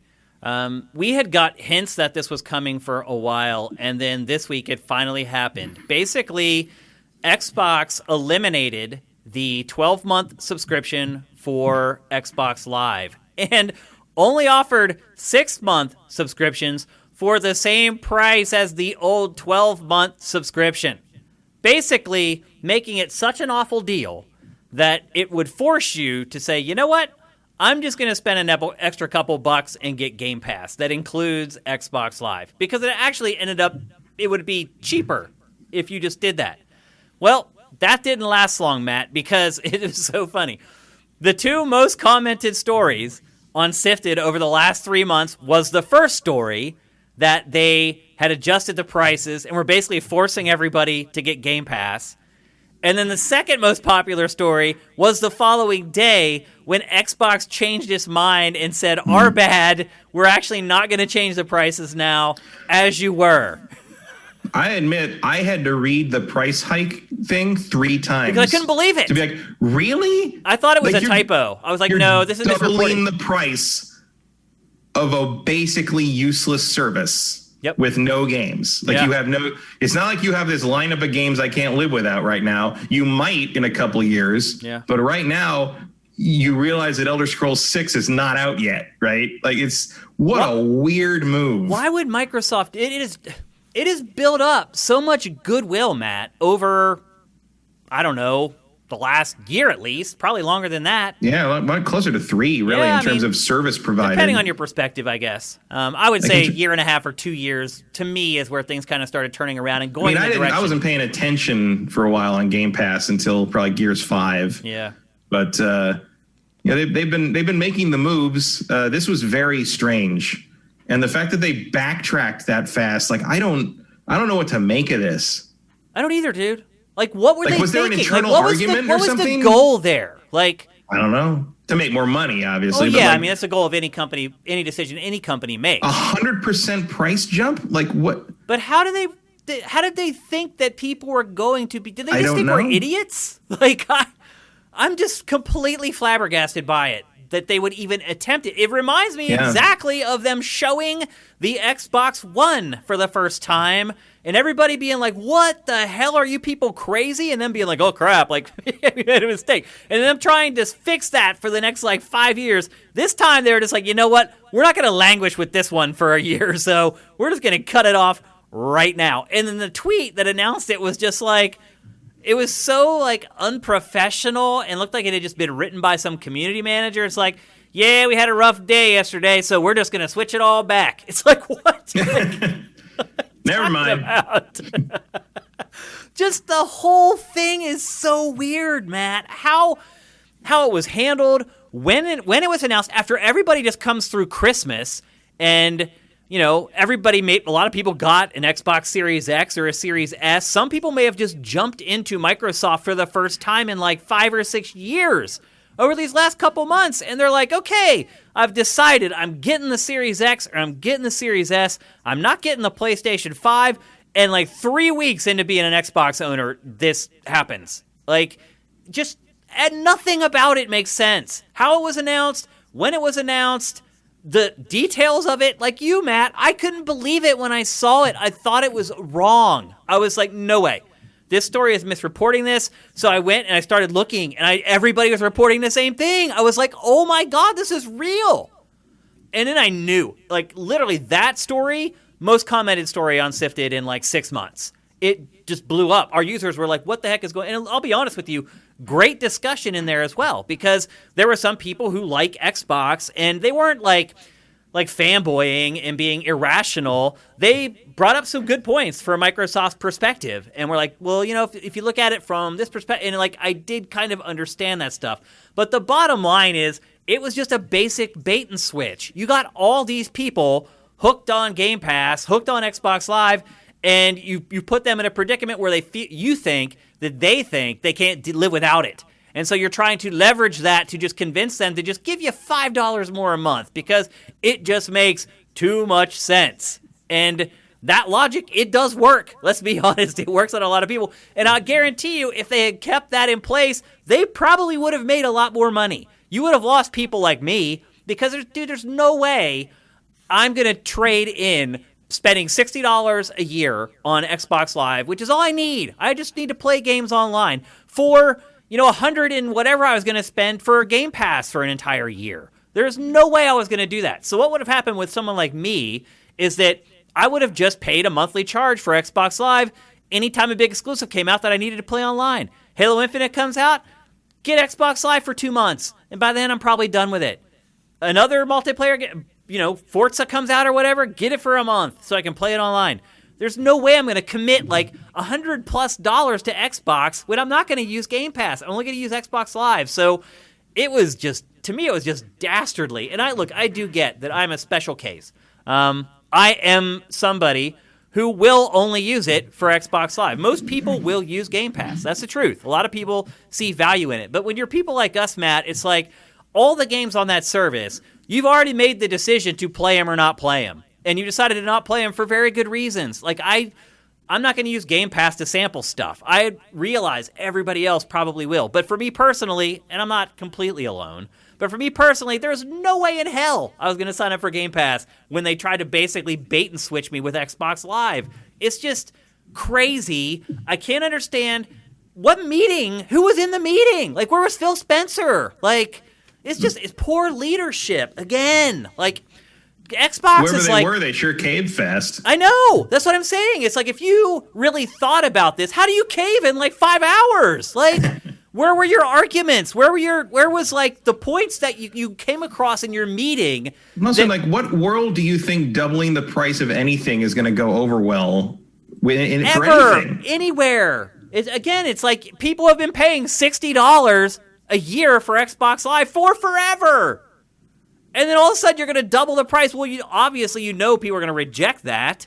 And then what are they going to do? You know what they're going to do? They're going to buy and spend an extra $6 a month or whatever it is for Game Pass. Like, it's just dirty, dastardly, poorly timed, ill-conceived, not thought out. Like, it still just boggles my mind how these big companies with unlimited resources, and let's be honest, Matt, a lot of smart people working there. Like, when you work at a big company, you meet smart people. Like, people that are like, you're like, damn. Like, you come out of a meeting, you're like, shit, I understand why they have their job. Like, you do it all the time. And if you're a manager and you're talking to other managers and you're working with people in other departments, it happens a lot.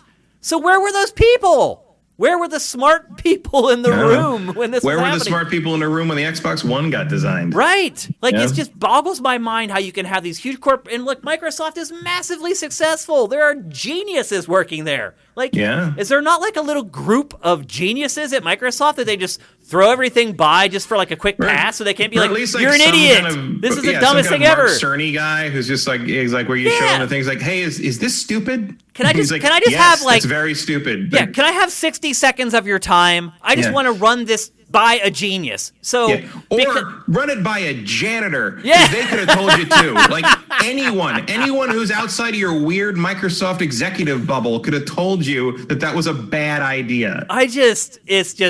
I'm flabbergasted by the whole thing. And I wasn't alone, man. Everybody else was too. Like, the response on the site, there were some people that were like, I kind of get it. But even they were like, I can't get behind the price increase. Like, you just can't. There's no way to rationalize doubling the cost of a service in 1 year. It's like Netflix jacks its price up $1 per month and people lose their crap. Like, there's just no evidence that this was ever going to be a good idea, that it was ever going to be successful, and you were ever going to get away with it.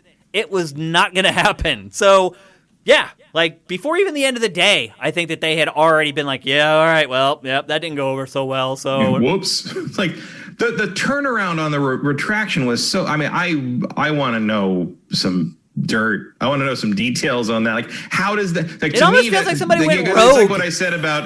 it's like back when the backlash happened for the Sonic the Hedgehog trailer, and all of a sudden they just happened to have another CG model in like 2 days, they had the other model in there. That says to me that there was an internal conflict over what he should look like, and they had an alternative ready to go. Yeah. In this situation, it feels like there must have been some people very, very opposed to it, but like someone was not listening. It's insane. And then when the response happened, there was like, oh, right, oh my God, I was wrong. They were right. Back it up.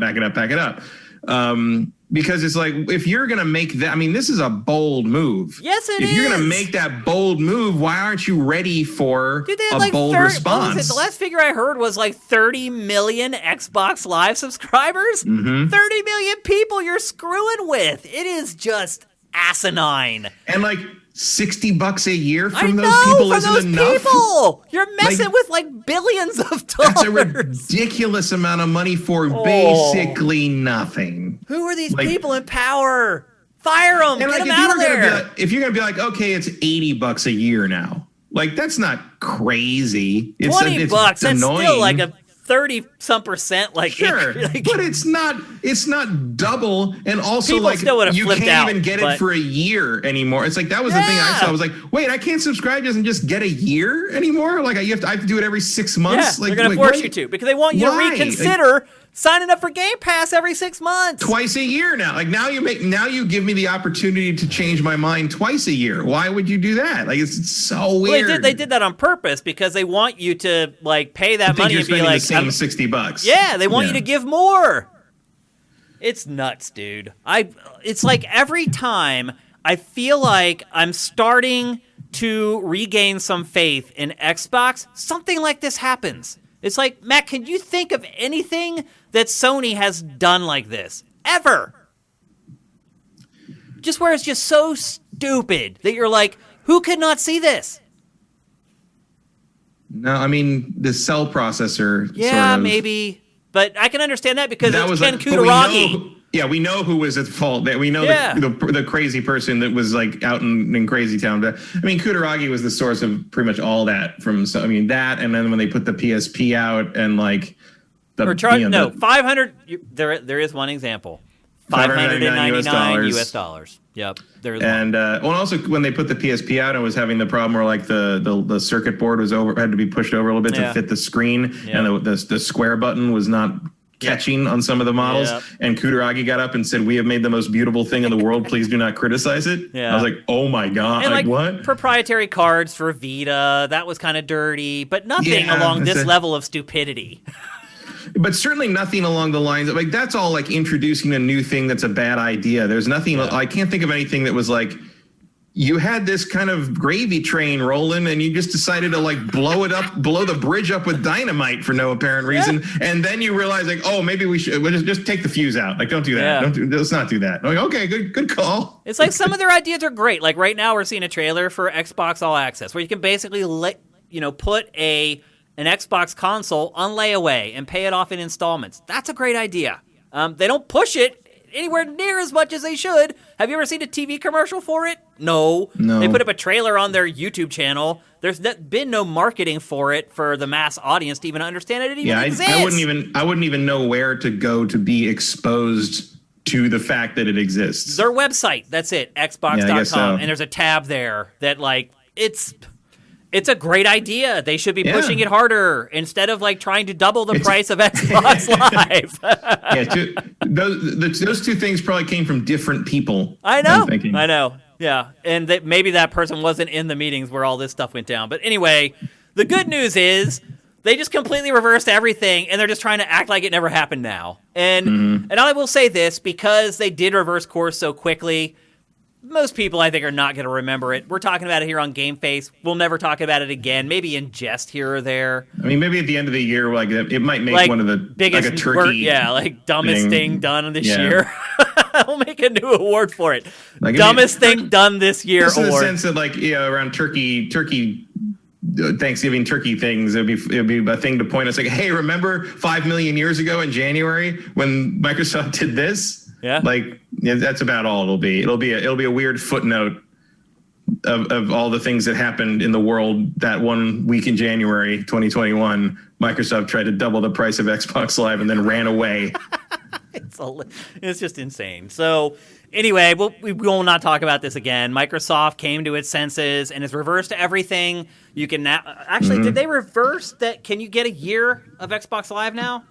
I know the price reverted back to the old price, but I don't know if you can buy a year still. I don't know. You could before, so I don't think they changed anything. One thing they did relent on is free-to-play games will be able to access Xbox Live for free.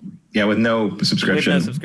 And that was actually a bonus. So they tried to screw us all over, and then they come back with actually, here's something that you didn't have before that we're going to give you now. Here's more value for. Please leave us alone. They basically turned into one of the you've seen the videos where the guys are doing some stupid prank thing and they do it to the wrong guy and the guy says it's just a prank, bro. It's a prank. Like Microsoft is the prank bro guy. Or you see the prank bros on YouTube that are just doing the prank, and when somebody actually gets really angry, then they run away yelling, "It's a prank! It's a prank! Don't beat my ass!" That's what I'm referring to. They better hope they don't do it to me, because I'll run them down and I'll beat their ass. And they won't capture that on video and put it in their YouTube video. But anyway, again, just an insane week this week it has been, and it's the middle of January, so it's just been crazy. And speaking of more crazy, Valve has come out of its shell, Matt, after decades of just making money off of Steam and releasing weird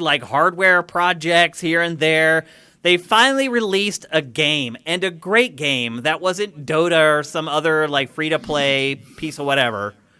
It was an awesome Half-Life game for VR. And I think when we saw Half-Life Alyx for the first time, I think maybe some of us had an inkling that, okay, maybe this is what's going to wake Valve up. Because literally, it's the best VR game ever made by a gigantic margin.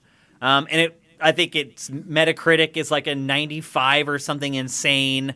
I would like to see them figure out a way to do it outside of VR so more people could play it.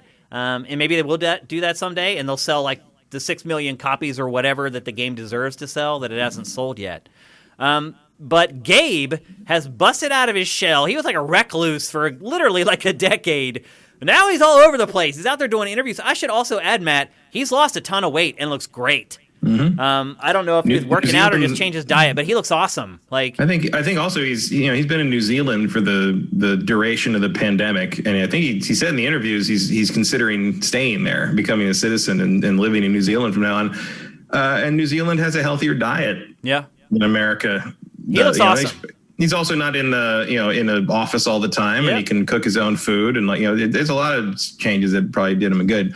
Also, I love that he's when we put Half-Life Alyx out, we remembered how fun it is to ship a game. That was his exact quote. That was his exact quote. He's we put out Half-Life Alyx, and it's fun shipping games. And now it's fun getting to play your games, Gabe. Even more so. And now they're we're working on 3 or 4 games now. Valve is back.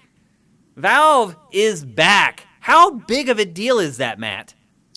Well, let's see them put something else out first. But like, if they can actually start putting out content again and remember how to count to 3, it's kind of an earth-shaking event in the industry. I mean, look, they didn't make a game for forever, and then they show back up, and they make like one of the best shooters of the last several years, and the best VR game ever. They made that card game that lasted 5 minutes. You remember that? Yeah. Whatever that was. I think wasn't that a Dota game as well? Wasn't it? Yeah, it was Dota themed, themed card, like a Valve themed card. I can't remember what that was. I'm sure someone in chat will tell us. Dominion, not Dominion. Dominion? Begin with a D. Artifact. It didn't begin with a D. Artifact. It was Artifact. Yeah. Also, I see Fight JK asking if there are any more shirts in extra large. There are. Yeah, just head over to sifted.net/store. And there are both shirts are still available in XL. So 3 games from Valve. Do you think they're all going to be Half-Life games, Matt? No. No? No, I think, one of them might be Half-Life. I feel like one will be Half-Life, one will be something new. Portal? And, you think we'll get another Portal? No, I don't think we'll get another Portal. Wow. The people who made Portal are gone. I mean, the crazy part about Valve is it does not have a ton of IP. No, it doesn't. It really doesn't. Once Steam took off, it was like, screw game development. That's a pain in the ass. Like, we can just sit here and count money all day. I mean, I do know that there have been a lot of game development projects internally at Valve. Yeah. We've never heard of them and they've never seen the light of day. So they can pick and choose internally whatever they decide is like something worth fully pursuing now. Now that they've decided it's fun to ship.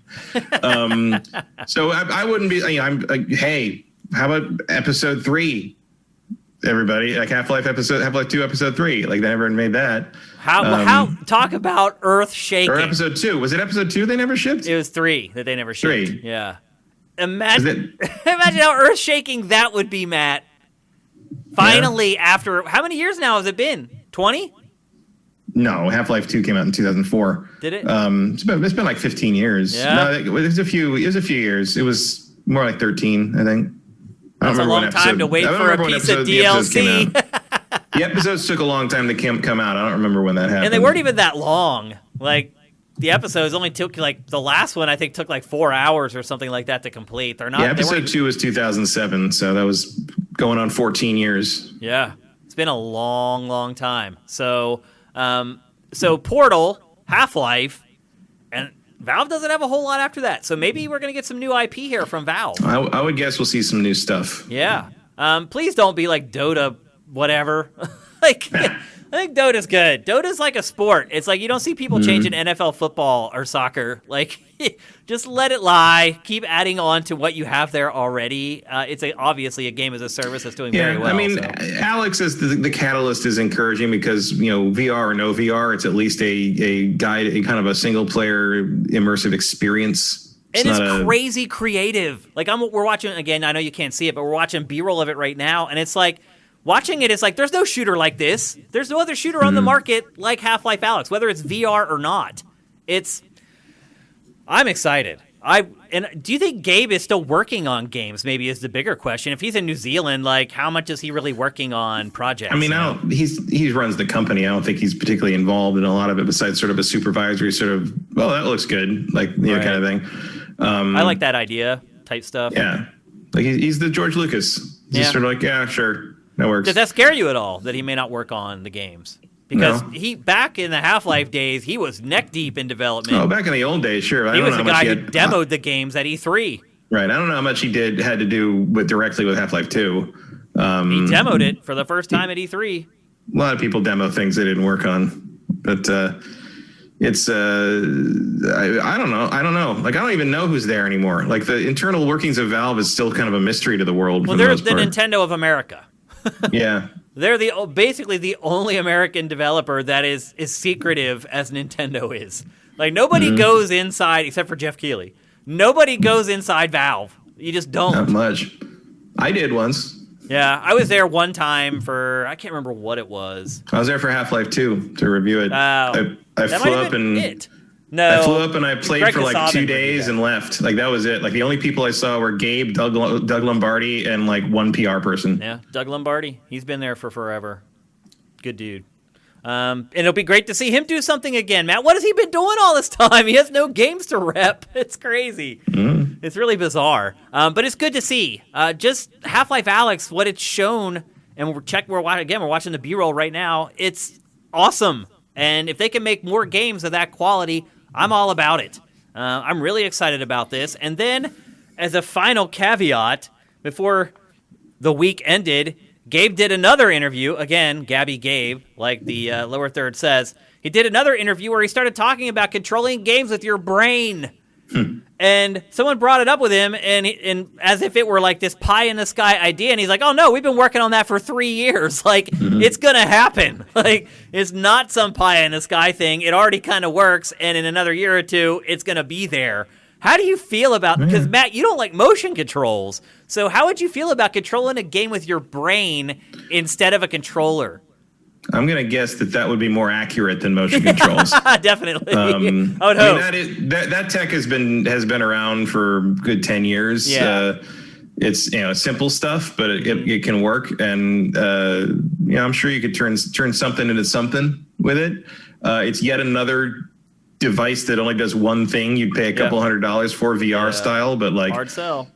I'm sure whatever Valve's like third iteration of the Index will have that tech in it. Yeah.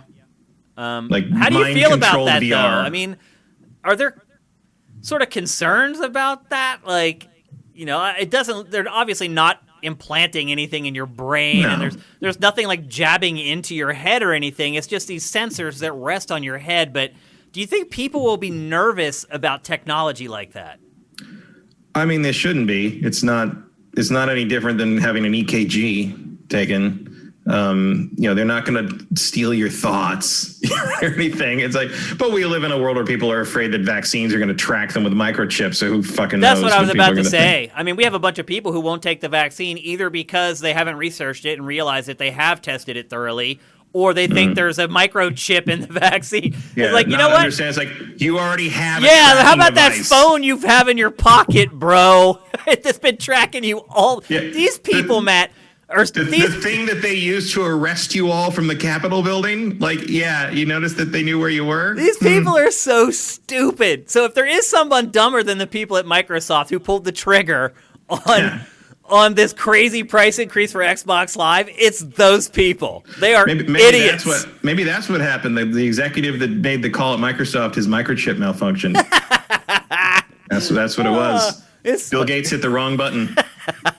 It's like, I meant to do the send me money button, but I hit the charge people ridiculous amounts of money button. But seriously, look, I mean, if they think that there's like a microscopic chip in a vaccine, imagine what they'll think about like a video game that controls with your mind. They're going to think that, they're sending signals the other way and they're reprogramming me. Like, I'm going to guess that those people are not the target audience for the boutique VR video game experience, really. So it's hilarious. So anyway, Valve is back, people. It's great to see. It's like, it feels like this industry, as soon as like a drop leaves the bucket, like we lose a studio or we lose a publisher like Konami, something always replaces it or comes back. I'm going to wait and see them release a few things first before I get too excited about it. We've heard Half-Life 3 is coming for a long, long time, and if they put another game out very soon, then I'll be excited that Valve's back. But right now, it's cool that Gabe's talking about it and like he's having a good life down in New Zealand and stuff. I'm happy to read all that he's doing well after all this pandemic crap. Certainly being ensconced in New Zealand is about the ideal situation because they got that stuff under control so quickly. It's a beautiful country, but that's great. Like, I think that's great news all on its own. If we also get some new Valve games shortly down the road, even better. Yep. But I'm going to wait and see if it happens first. Yep. So we've been here before. Yep. So there you go. That's the latest update on Valve. Things are looking pretty good, people, and I'm pretty excited about it. Yeah, I'm excited. Let's see. Next up, we're going to talk about GameStop. Another crazy story this week, and this one may be more insane than the Xbox flip-flop. this is just bonkers what happened this week with GameStop. So a quick synopsis, GameStop's stock has literally risen. I think the last figure I saw was like 3,600% in like the last like couple weeks, basically. And GameStop's financials haven't turned around or anything. Like, it's doing okay. It's doing a little better now that there's a pandemic. But nothing fundamentally has changed about GameStop's business that would necessitate the stock price it has skyrocketed. It went from like $4 to like $80 in like a week. It just doesn't happen. And so people are like, what the heck is going on? And I was honestly confused about it at first. Here's the Crib Notes version of what's going on, because I know you guys are probably all just as confused as I was. And I did some research before the show, and I think I have it basically figured out. What happened is GameStop's, I know I'm going to say GameSpot at least once. GameStop, its stock was starting to go up a little bit because GameStop had hired a couple executives from Chewy.com. And Chewy.com is like a pet delivery service where you can get your food and your dog toys and all that kind of stuff just sent to you. And they have done very, very well. In fact, I know they've done very well because every time I go home, there's at least 3 boxes from Chewy in the foyer of my apartment complex. So they've mastered e-commerce essentially. And GameStop hired them. And they were going to come in and just completely change the business, close a bunch of retail stores, and make GameStop a digital giant. Well, they did close a bunch of stores, but the other part of it hadn't really happened yet. But some people started buying the stock just on the idea that these ringers from Chewy were coming into GameStop and were going to fix stuff. Well, what happened was, as the stock started to rise, you started having like legitimate investors come in and start to invest in the company. But what they were doing is they were short selling the stock. And basically what that is you buy the stock at a certain price with the idea that you know the price is going to go down, and then you get the stock on that day, but you end up paying a cheaper price for it. It is in my opinion, it's a really slimy practice. It's completely legit and completely legal, but people like you and I who maybe have an account on Robinhood, or maybe you have a portfolio with a few stocks, you're like, oh, I like Apple, I got Apple, I like Nintendo, I got Nintendo. People like us, we can't short sell, and we don't short sell. So what they're basically doing is buying it whenever they can get it, and then, covering their butt in case it goes down, and if they have to sell it later, they don't lose money like everybody else does. Well, what happened was a group on Reddit realized what was going on. There was tons of people short selling GameStop's stock. And so the Reddit group was like, well, you know what we could do is we could just all go buy GameStop stock and just screw them. Because what happens is when you short sell a stock, you have a very specific window of time that you need to actually purchase the stock.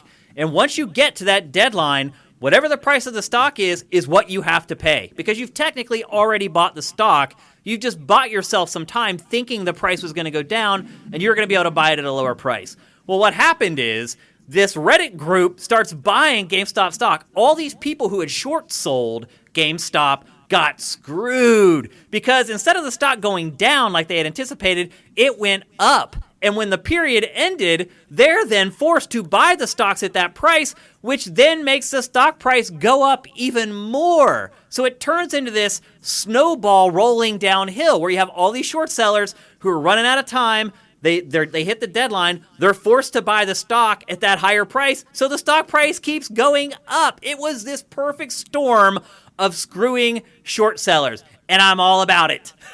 I'm like, here's the thing, though. A lot of good people are going to get screwed over this, Matt, because this morning, one of my very best friends from Philadelphia texted me and was like, oh, my God, I got in on GameStop yesterday. I thought it was too late, but it's still spiking today. And I was like, sell. Mm-hmm. Because you have all these people that are just watching the stock go up, and they go and they read a story. He's like, well, I read the story about, the Nintendo Switch has done really well because of the pandemic, and this animal game did really well, and then therefore GameStop did really well. So I thought it was it was just legit. And I'm like, it's not legit. There's a bunch of Reddit people messing with the stock market. And it's scary that you could even do this. I like that they did it to screw with people that I deem to be kind of scummy in the first place, but you could do this for anything. Like any Right. Reddit. Well, it's a very sharp reminder that it's all imaginary. Right, it is. Like, and the cool value thing about of all it, this though, stuff is only something we all just sort of decided to agree on. yes, it's like a fairy tale. Like the stock market is just like this thing that is not real. It's so money bizarre. itself. That's what money itself is. Like, don't think about it too much. It's very It'll disturbing. blow your mind if you really start Yeah. thinking about it. Because now, like, we don't even have gold reserves to back up all our paper money anymore like we used to have. Like, No, it's all fiat currency. Yep. And by the way, fiat currency only works if everybody owes something to everybody else. Exactly. And so the flip side of this is some of the people on Reddit literally got rich because they bought the stock when it was at like 20 or whatever and bought a ton of it because they're trying to. It was at 4 at one point. Yeah. So they bought it at whatever they bought it at, and then, they bought a lot to jack it up. So if it's only $4 a share and you're rich, you can get 1 million shares for $4 million. Now imagine you have 1 million shares, and that went from $4 to $80. You just made... Some guy, I saw some guy on Reddit. You just made $80 million. He bought something like 200,000 worth at the beginning of it, and now it's worth 20 million. Yes! It's unreal. The whole story is just insane. You're absolutely right, Matt. It just shows you what a sham the stock market is. And how the stock market being used as a way to take the barometer temperature of our the economy is a joke. Nonsense. Nonsense. Because you can manipulate it like that. And it's such a weird thing. It's we've seen it's an interesting thing to me in the sense that we've seen how a sort of like spur of the moment internet. God, almost a meme or a raid. It's almost like a Twitch chat raid, right? Yeah, it almost is. You're right. That's kind of exactly what it is. You can short circuit what we thought are kind of the cornerstones of very serious businesses, like the government, like reality, like truth, like the press, like the stock market. Like, this is like a weird sort of reverse digital Occupy Wall Street at this point. It is. And I feel bad for GameStop because... Seriously, is just being batted around like a mouse. It's being used by both. It was being used by both sides. The short sellers were trying to use GameStop to make money, and now these guys have got rich off GameStop, and all they're going to do is sell it, and the stock is going to go right back down to where it was. Like, if you actually talk to a financial analyst, their target price for GameStop right now is like $11, and it's at $80. So many people are going to lose their ass, but in the meantime, a ton of people have made a metric ton of money. And I guarantee you there are people that are trying to figure out a way to make sure this never happens again. Yeah, but you can't. There's nothing you can do. It's going to be impossible to really do that without fundamentally changing how stock buying works, and I don't think they want to do that. They don't want to do that. It would put everything in tatters. It's really bizarre. Because the normal market functions on stability and predictability, and if you put in something that messes with that, no matter how well-intentioned, it's going to crash things. And I feel terrible for GameStop because it is struggling so badly, and it has been for so long. And you got to imagine, like, the first day when things looked kind of realistic, how they must have celebrated. They're in there, they're like, man, we have just been beat up for the last 4 years. Look at our stock, man. It doubled. Imagine when it went from $4 to $8. At that point, you're like, wow, finally we got the breakthrough. And you think it's legit. And then it just keeps going and going. And as each hour passes, you realize you're just as screwed. Oh, don't feel too bad for them. Yeah, because a bunch of those guys sold their stock. They did. You're right. And they also made the bed that they're lying in right now. But I feel bad for the guys that they had just brought in from Chewy, who are like, we're coming in here, like, leaving Chewy to go to GameStop was a bad move. They obviously cared about the business and were trying to turn the business around. They were probably big gamers who have an affinity for GameStop. And they come in there and you have this big win, you think, and it turns out that it's just all a sham. So I guess really the long and short of it is do not buy GameStop stock. I know a lot of you guys are probably sitting there right now. You're probably begging me to get Pachter on GameFace for this episode, to be honest with you. He was quoted in the article that we curated on Sifted about this. So if you want his perspective, just go read that article. He's in there with a couple of different quotes. But Don't buy it. You're going to end up broke. Whatever you buy it at, you're going to end up selling it for like 1/30th of what you bought it for. Yeah, it's too late. May it go up a little bit still? Yeah. It may have another day or two where it continues to go up, but eventually the gig's going to be up, and people are going to sell their stocks, and you're going to be left there with stocks that are worth half, if you're lucky, what you paid for them. So don't do it. It's all a ruse, and a very clever ruse, and a very effective ruse. And I agree, Matt. Like, I don't know what they could do to try to keep this from happening in the future, but they got to try to do something. But don't be fooled. Don't buy the stock. I am glad that my friend reached out to me this morning because he's like, it's spiking again. It's still going up. It's still going up. And like, he has just started getting into stocks. And somebody who just gets into it, AMC. That's like crack cocaine, dude. You can tell them to buy AMC. That's the next target. That's what's going to happen next. Yeah, that's what they're saying. They're gonna do the same thing with AMC. So you're right, and I'm not telling you to do this. I'm flipping back to the camera to tell you this with me on screen. I am not telling you to buy or sell any stocks. I don't know jack squat about the stock market. I know a little, but I'm going to tell you I don't know jack squat. And we don't even know if it'll work again. Yes, do not do it. And don't listen to us. We are not certified financial advisors. We're just talking about the stuff as it relates to video games. So, and I tried to help out my friend by telling him not to buy it, and I think I'm helping out maybe a couple of you guys as well by doing that. But we are not stock analysts. We are not the people you want to listen to when you're deciding to buy or sell stocks. But in this case, I think it's pretty obvious that you should stay the F away.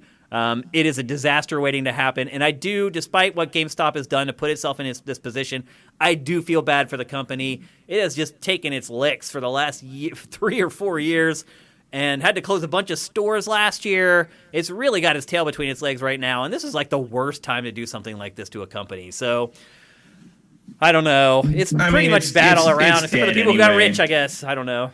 It's dead anyway. Look, if the price goes up, I think the last I saw, which is probably different now because it's been a few hours, but last I saw, the price goes up another 17%. The $13.1 billion hedge fund that was short selling it will go bankrupt on Friday. Yep. And they'll deserve it because they're doing slimy kind of crap. Awesome. Short selling is slimy. It's legal and it's an accepted practice, but it's slimy. So sometimes, just as you sow, you shall reap. So that's pretty much the whole GameStop story. I don't know if we'll talk about this again because I think we might actually. Because I think by this time next week, the stock will be back down to like the real stock price, which is really probably around $8 a share is where it should be. Yeah. Whatever that means. Right. Yeah, what does that even mean? Because it's all a fairy tale, Matt. Yeah. And it's scary to think how much, like, I have a 401k that's, like, mostly stocks, like, and it's just all a fairy tale. But it's worked out okay for my mom who just retired, so I'm just going to keep rowing the boat, Kyle. I'm going to keep rowing it in that same direction. Keep chasing that boomer. You got to. How else are you going to make enough money to retire? That's the only way you can do it. Like, an IRA isn't going to get you there. It's just not. So a lot of people younger than us won't get into stocks. Won't retire. Won't retire at all. Yeah, it's scary, dude. I know. I mean, we may not. Let's be honest. I mean, you're fine, obviously. I may not be. I don't know. Like, I mean, we might just be dealing with firestorms in the wasteland by then anyway. Like, who knows? Money may not even exist. Then really it'll be a fight for gold. Might make it completely irrelevant what your 401k is worth. It could be true. Trade it all for a bottle of Aquafina. I am not wishing that, by the way. I hope my 401k matures and I'm able to retire and we have a normal society. All right, let's move on. We're going to talk next about Naughty Dog. I think a lot of people are wondering what's going to happen with Naughty Dog because they just wrapped up The Last of Us Part 2, which, by the way, just like dethroned with The Witcher 3 as the most heralded video game of all time or whatever. We'll let you guys debate that in the chat. Whether most awarded. What'd you say, Matt? I think it's the most awarded. Yeah, it's something like that. It's like the most whatever video game ever. And we'll let you guys debate that in the chat, whether it deserves to dethrone The Witcher 3 or not. That's not what we're here to discuss. We're here to discuss what is Naughty Dog going to do. Because as we talked about in last week's episode, it appears that Uncharted is being handled by Sony San Diego and maybe Killzone. But Sony San Diego has kind of been designated as this IP revival studio, which also means that it appears that, Naughty Dog is ready to move on from Uncharted. It hasn't said anything like that about The Last of Us Part 2, but it just released the latest game, and it took them forever to make it. So, Naughty Dog's working on something else. Neil Druckmann is probably going to be involved in the HBO show a lot. Who knows how involved he's going to be on it. So people are just clamoring for information on what the studio may be working on next. And for good reason. They make amazing games. And a concept artist who just left Naughty Dog put his portfolio up on LinkedIn, and lo and behold, there was concept art for a Naughty Dog project that appears to be a high fantasy Naughty Dog game, Matt. How excited would you be for a fantasy-based Naughty Dog game? It depends what it is. Really? Yeah. The concept of it is fine. Like the art looks nice, but I need to see what it is. Like, because I'm more interested in the game and the story. But knowing how good of a storyteller they are, knowing how gritty and realistic their games tend to be. Here's the thing. I've only liked one of Neil Druckmann's stories. So... You didn't like any of the Uncharted stories? That was Amy Hennig. The Uncharted he wrote was Uncharted 4, and I hated it. Yeah, I mean, I didn't hate it, but it wasn't as good as the first three, that's for sure. I didn't especially like Last of Us 1. I liked the characters, but I thought the story was pretty dull. I like Lost Legacy, but he didn't do that one narratively. Still, the talent's there though. And I thought Last of Us 2 was great. I mean, that's the first time I really felt like Druckmann's writing matched up to the rep, basically. I would be interested, but I'm not gonna be like, oh my god, the best fantasy game ever is coming. Like, it's just like an interesting idea to me, because also like I feel like they wouldn't repeat themselves. It wouldn't be, Last of Us with dragons or like Uncharted with swords. I mean, like, I feel honestly, like they do something different. I don't think we'll see another traditional action adventure from Naughty Dog. I think going forward, they were slow to transition from pretty much every other high-profile, big-budget studio. Everyone else had transitioned to the action RPG a while ago. Obviously, the latest God of War, RPG Light. And you can see them inching that way in The Last of Us Part 2. There are definitely some RPG-ish elements. But I think the upgrade tree is definitely more that than they've done before. Absolutely. And I think we'll see them continue to go in that direction. And I don't think it's rocket science. Like I feel like Naughty Dog will be able to handle that. So I look at the other things that could be X factors, like visual fidelity, production values, writing, audio, everything that Naughty Dog is amazing at. And I struggle to see how a fantasy game made by Naughty Dog would not be the bee's frickin' knees. I just really do. I would love to see Naughty Dog apply its skills and its trade to something entirely new, but for a lot of us gamers, something that's very familiar and something that we absolutely want and something we never get tired of. I could probably say, after Lord of the Rings, I was burnt out on fantasy stuff for a while, but then comes Game of Thrones, and I'm right back in there again, and it's like I never watched a fantasy anything before. Like, I believe as gamers, we are predisposed to that, to fantasy. A lot of us came from D&D, as we talked about last week when we were discussing Baldur's Gate 3. It's almost like D&D and RPGs. It's a farm league to make you become a gamer. It's almost like rites of passage that a lot of us go through. And to see, in my opinion, or vice versa. A lot of people come to tabletop from video games as well. That has actually been happening a lot in the last 3 or 4 years for sure. Mm-hmm. But for me to have a studio that I believe is one of the top 3 studios in the world at creating video games, tackle subject matter that is really near and dear to my heart, I mean, I don't know. That's a win-win for me. I am way more excited for this than I would have been if they said their next game was The Last of Us Part 3 or Uncharted 5. I just am. I would definitely rather see a fantasy game out of them than Uncharted 5. But sounds like Uncharted's moving on to different waters, which is probably the right move. It is. I mean, sure. Like, I'm sure. But again, like, I take games as they come, one at a time. And while Naughty Dog has the pedigree, I need to see what it is before I get excited about it. I'm excited already. Is it cool? I mean, if I was going to pick a thing for them to do, it would probably be either that or like sci-fi. Yeah. I'd like to see them stretch their legs in a more outside of reality, fantastical direction. And go back the way they were when they started. Yeah, but what does it look like when the guys who animated that, the Uncharted 4 dragged by the rope in the mud scene? What happens when those guys tackle a dragon? Right, that's what I'm talking about. Right, but there's more to the game than just that. Like, because that didn't save Uncharted 4 for me, so I need to see something more substantial. Yeah, I mean, obviously it's not just all visuals. The potential is definitely there. Yeah, I mean, I would argue that The Last of Us Part 2 has dispelled a lot of the doubts that I had after playing Uncharted 4. Somewhat, yeah, but it can vary by project. Not everything's a winner. Even the top directors and top writers around don't always hit it out of the park. But Naughty Dog has never released a dud, unless you count that multiplayer-ish Jack game that they made. Oh. What was that called?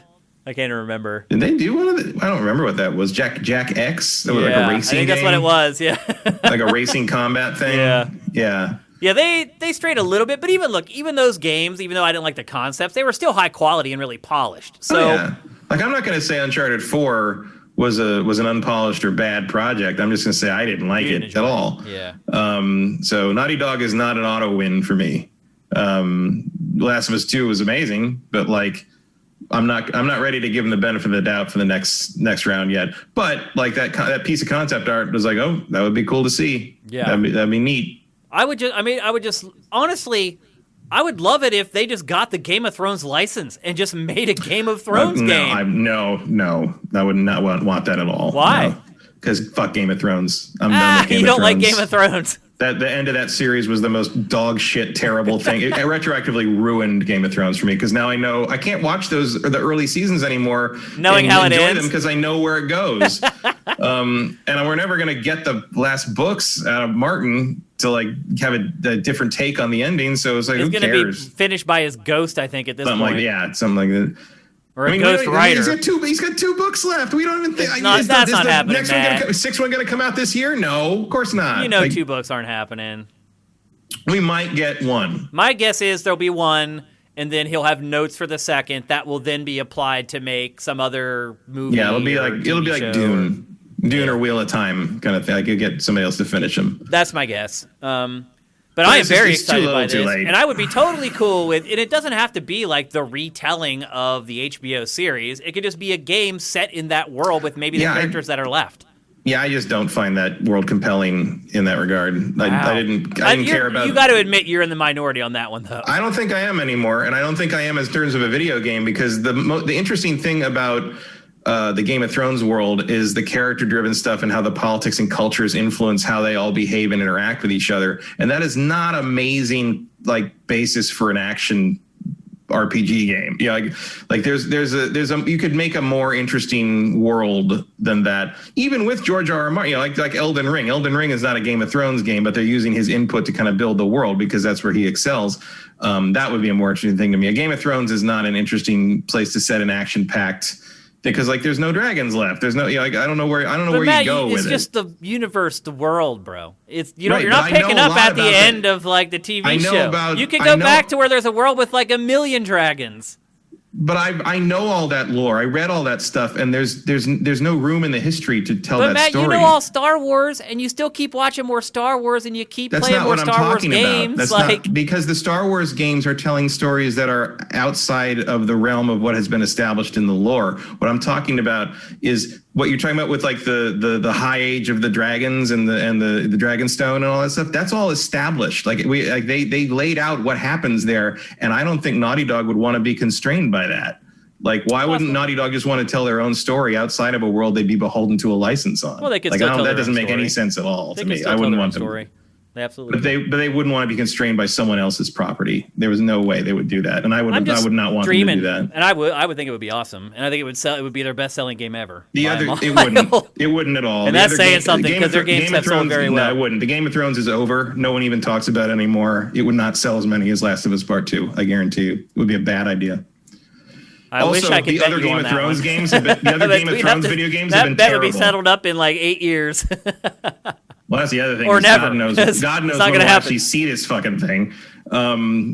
I mean, the actual fantasy game, if they decide to make it from that concept art, I mean, that thing's 5-6 years away, right? Like that's the end of PS5 lifespan, probably. Yep. I mean, that's probably accurate because they're going to put out like the PS5 enhanced Last of Us Part 2 first.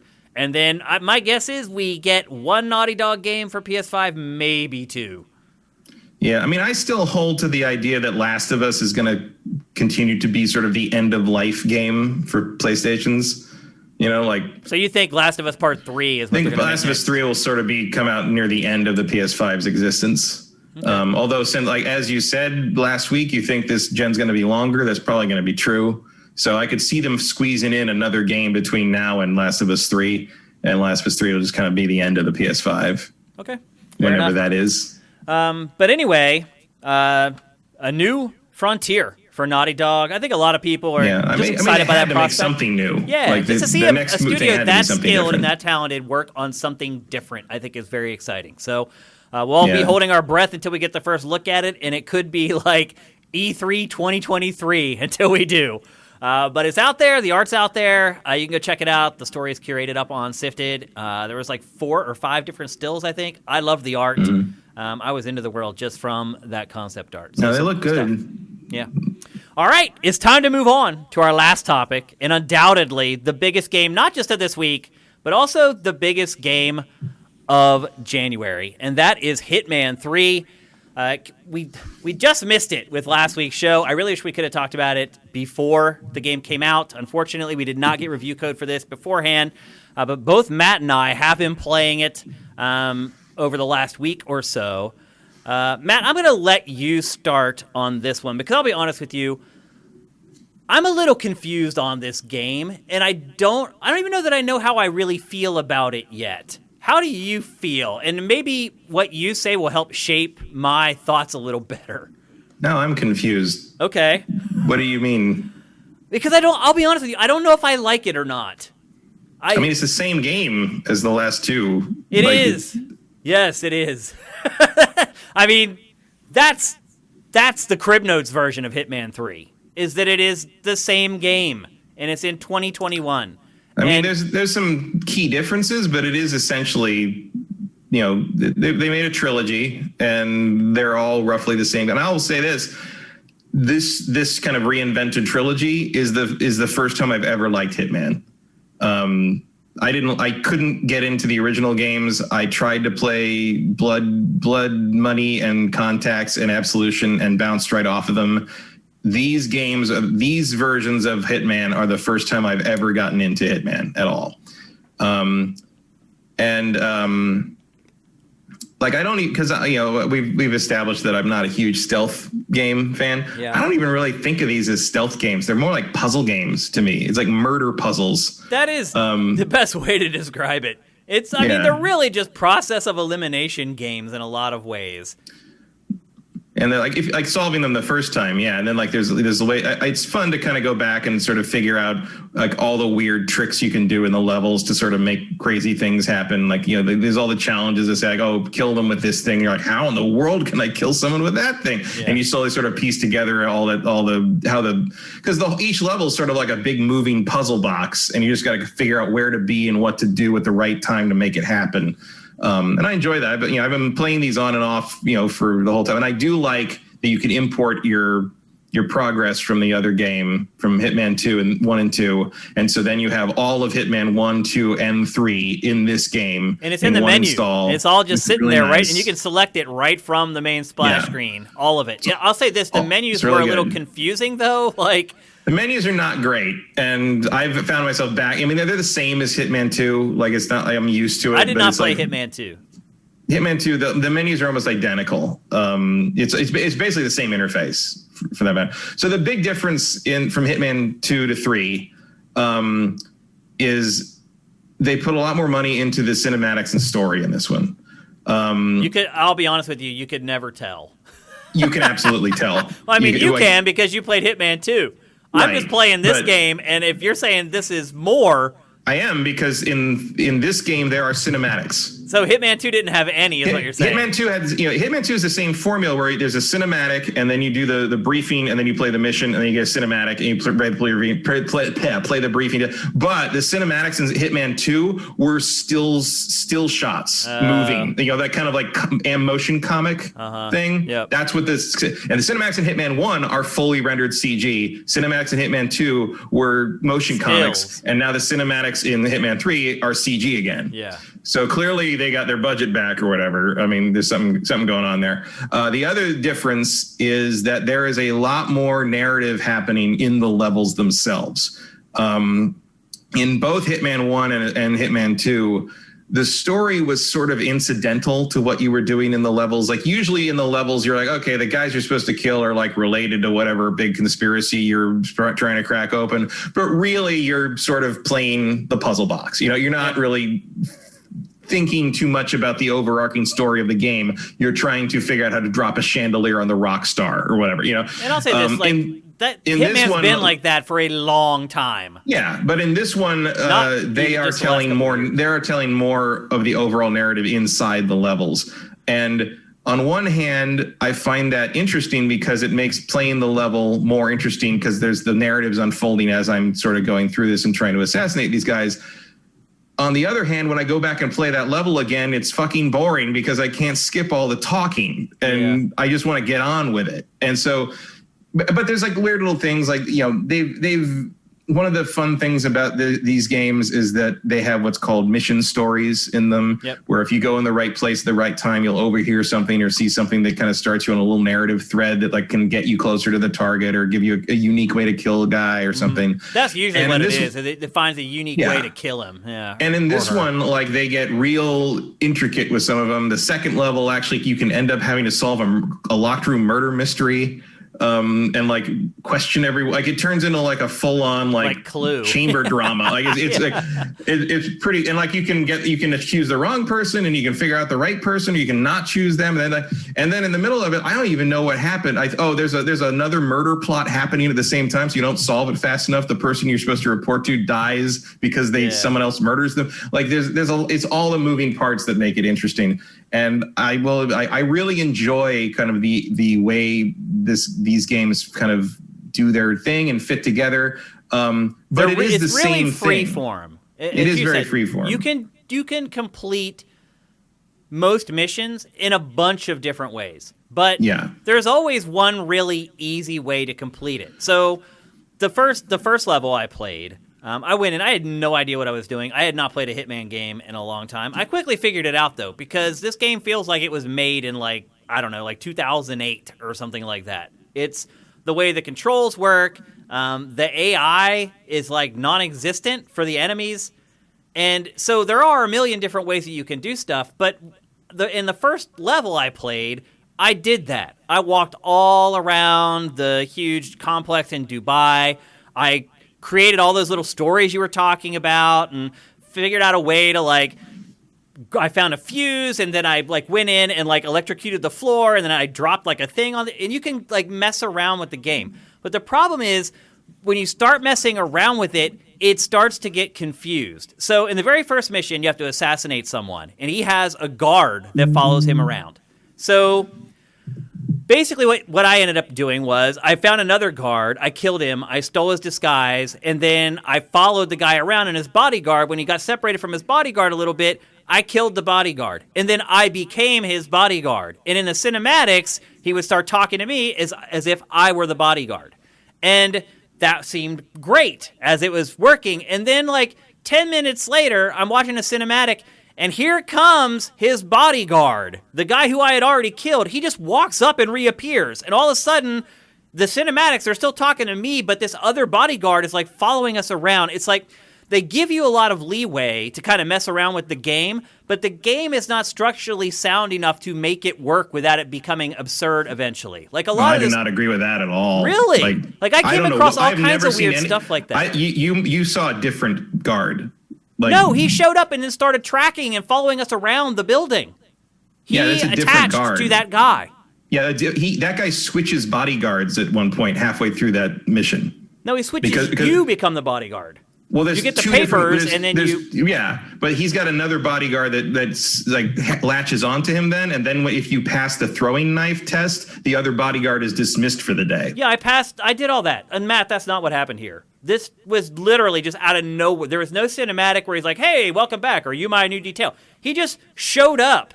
Like, I'm in a cinematic, he's talking to me, and this dude just walks into frame and just stands there. And then he follows us around for the whole rest of the mission. Like, I ended up killing him. Because I was like, what the hell? Like, it was a glitch. Like, and I don't think it is, because that's his other bodyguard. No, You're not the only bodyguard. I had killed them all of them. And I had walked around, he and I, alone, for a good, 20 minutes. And then you were missing someone, because he has multiple bodyguards that break off and latch on. Here's what I thought might have happened, was I didn't remember to snap his neck. No, they won't come back. They won't wake up again if you just subdue them. They will. Back. Oh, yeah, they will. Unless someone wakes them up. They will. I've seen guys get up. Him? When I forget to snap their necks. Yeah, they'll get back up. But did you hide him in a box? No. Okay, if you hide him in boxes or whatever, they will never be found. Well, I would just leave him. I left him laying on the ground. So someone might have woken him up if you didn't snap his neck. So it may be a case where I did forget to snap his neck and he showed back up, but it doesn't compute with the game. Like, the game didn't tell the character, no, dude, you're not a part of this anymore. So he ended up showing up and just following us around. Like, I just saw lots of weird stuff like that. The other thing, too, is that, you can find a million different ways to solve a mission. But, so after that first mission, and I did that and really fiddled around with the game, it took me an hour and a half to finish the first mission. Second mission, I'm like, all right, I'm going to try to play this a little differently. I broke into the mansion, I found a gun, and I just killed everybody. And it was easy. I just stood in a bathroom, and they literally, every enemy in the whole mansion just funneled to that bathroom door, and there was a stack of bodies 3 feet high outside the bathroom door. I killed everybody and just walked around, collected everything, accomplished all my missions, and left. And finished the whole thing in 18 minutes.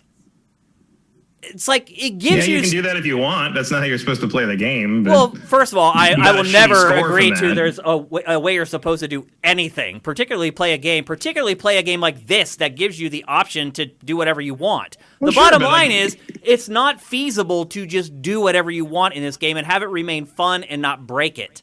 I disagree completely. Okay. I think it just might not be for you, but I appreciate the intricacy of it, and I do not agree with what you're saying about the game. Well, then tell me what I'm wrong. You can't just say that and not explain it. Well, because I already explained it. They're like puzzle boxes. The levels are puzzle boxes. What you're talking about where you don't see where the bodyguard comes from? I totally get that, Matt, but you don't have to play along. You're basically humoring the game. They don't limit you, but if you want to break the puzzle box and get to the candy in the center, I guess that's your prerogative, but there's other ways to do it. It's like torturing yourself. Why would you go through all the hassle of and some of the stuff is dumb and contrived and literally from 2008. Why would you subject yourself to that when you could just end it? I don't know. Because that's not the point. The point is to enjoy playing games. I don't enjoy doing stuff. And I enjoy figuring out how to make all that happen and get all the puzzles solved like that. That's the enjoyment of these Hitman games to me. And the point is not just to get through them and beeline them. The point for me was to extinguish the target.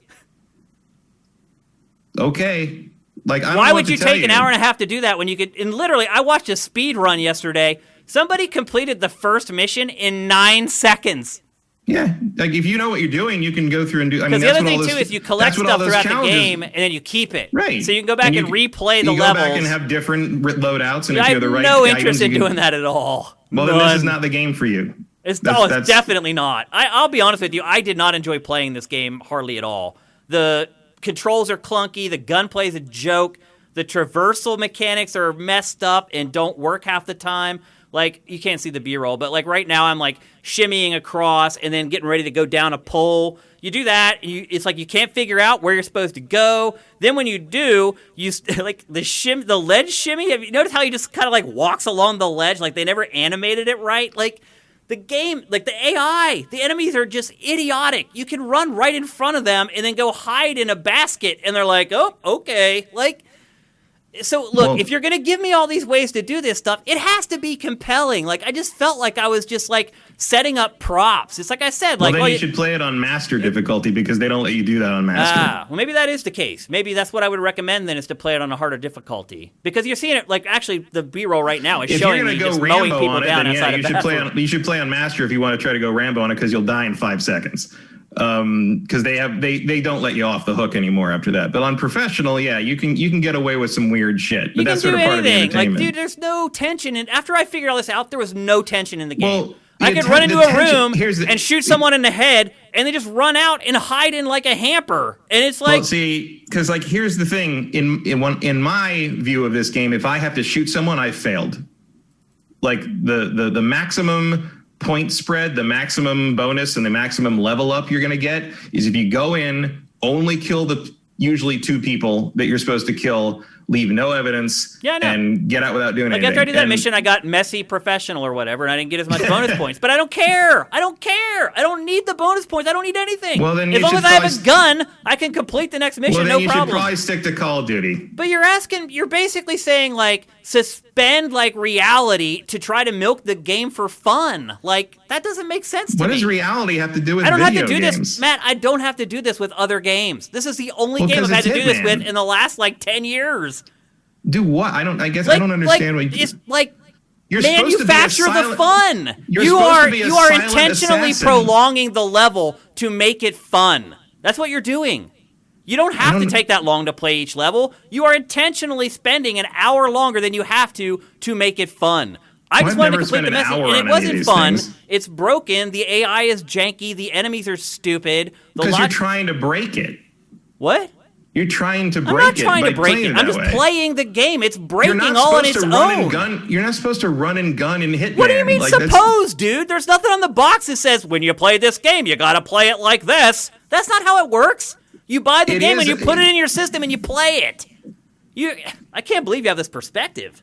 That's insane. How am I supposed to listen to an album? How am I supposed to watch a TV show? How am I supposed to watch a movie? It's bullshit. You're not supposed to consume art like that at all. I can't believe you're saying this. I'm saying it because it's a stealth puzzle game, and you're upset that it doesn't play well as a shooter. Does it say stealth puzzle game on the cover? Does it say when you play this, you got to play it like it's a stealth puzzle game? Are you, of all people, going to argue with me over genre pigeonholing? Jesus Christ. I'm not talking about that at all. I'm talking about your perspective on this. You're giving it a pass for all its shoddy stuff because you're actually working around the shoddy parts of the game to make it fun.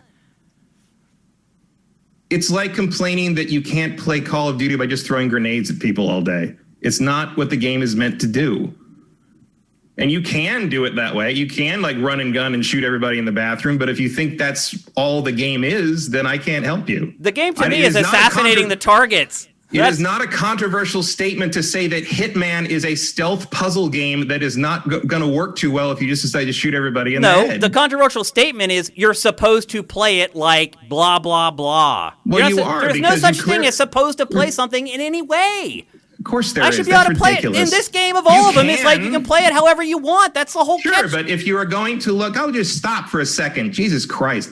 If you're going to look at all the challenges and all the things they lay out as objectives for you in the rest of the level under the missions and the mission stories and the challenges and the bonus stuff, there are all these ways they want you to try and explore the level and figure out how to do things. And none of them involve hiding in a bathroom and killing people and stacking up bodies. You can do that. I don't want to say it's fun. I don't watch trailers or whatever for other games and be like, they're telling me how to play the game. So now to make it fun, I have to play it the way that they're telling me to play it. That's insane. It's an objective. And I completed the objective. I killed the target. But I'm saying there's other ways to do that. The point is not to just get through the game and kill the people. The idea is like you're supposed to go back and play those levels over and over and master all the different ways you can kill people. That's supposed to be the fun of Hitman. But see, if you don't think that's fun, then that's not the game for you. But because of the other problems, I had no interest in doing that. None. Because of the AI and all the other stupid quirks about it.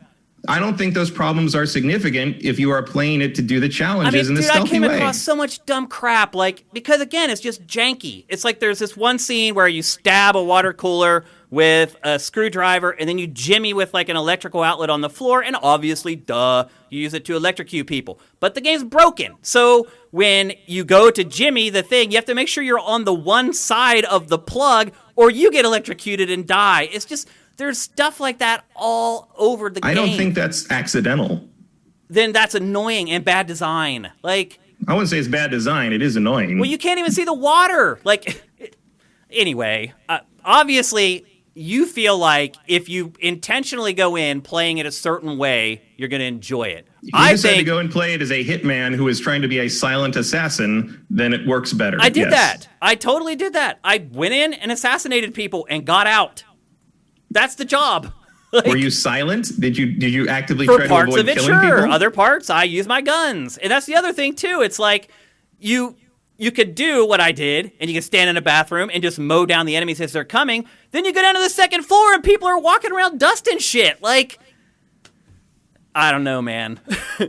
I'll say this. Though. I think we've given people a clear picture of what the game is, which is really our job. if everybody reacts to what you do, I mean, that's one of the things I actually like about it versus other stealth games where you blow one thing and all of a sudden everybody in the level knows where you are and they're all can't talking. get But in this game, anymore. they're all talking on radios and like again, it's like again, this game is not a high quality game. I don't think. I think it's low quality. I don't agree with any of that. I think what it's trying to do, it accomplishes. It's maybe not for everybody, and I'm used to it because I've played the other two games in the trilogy. And maybe I'm comparing it to the old Hitman games, which I found mostly unplayable. I have played a lot of Hitman. I just had not played the last one before this one. These three. I mean, these three are all the same. They're. I mean, there's little upgrades, but it's not a coincidence that you can import 1 and 2 into this game because they haven't changed it particularly drastically. But I think there was one game that actually started this. Was it called Hitman Evolution or something? Hitman Absolution. was the last game before these. That was the first one that really started cracking open where you could do stuff like any way you wanted to. That kind of, you could see Absolution as like a prototype for these. Yeah. It's and before that was the last one that I like finished, and then I played the next one not that far, maybe a few hours, and I never touched 2.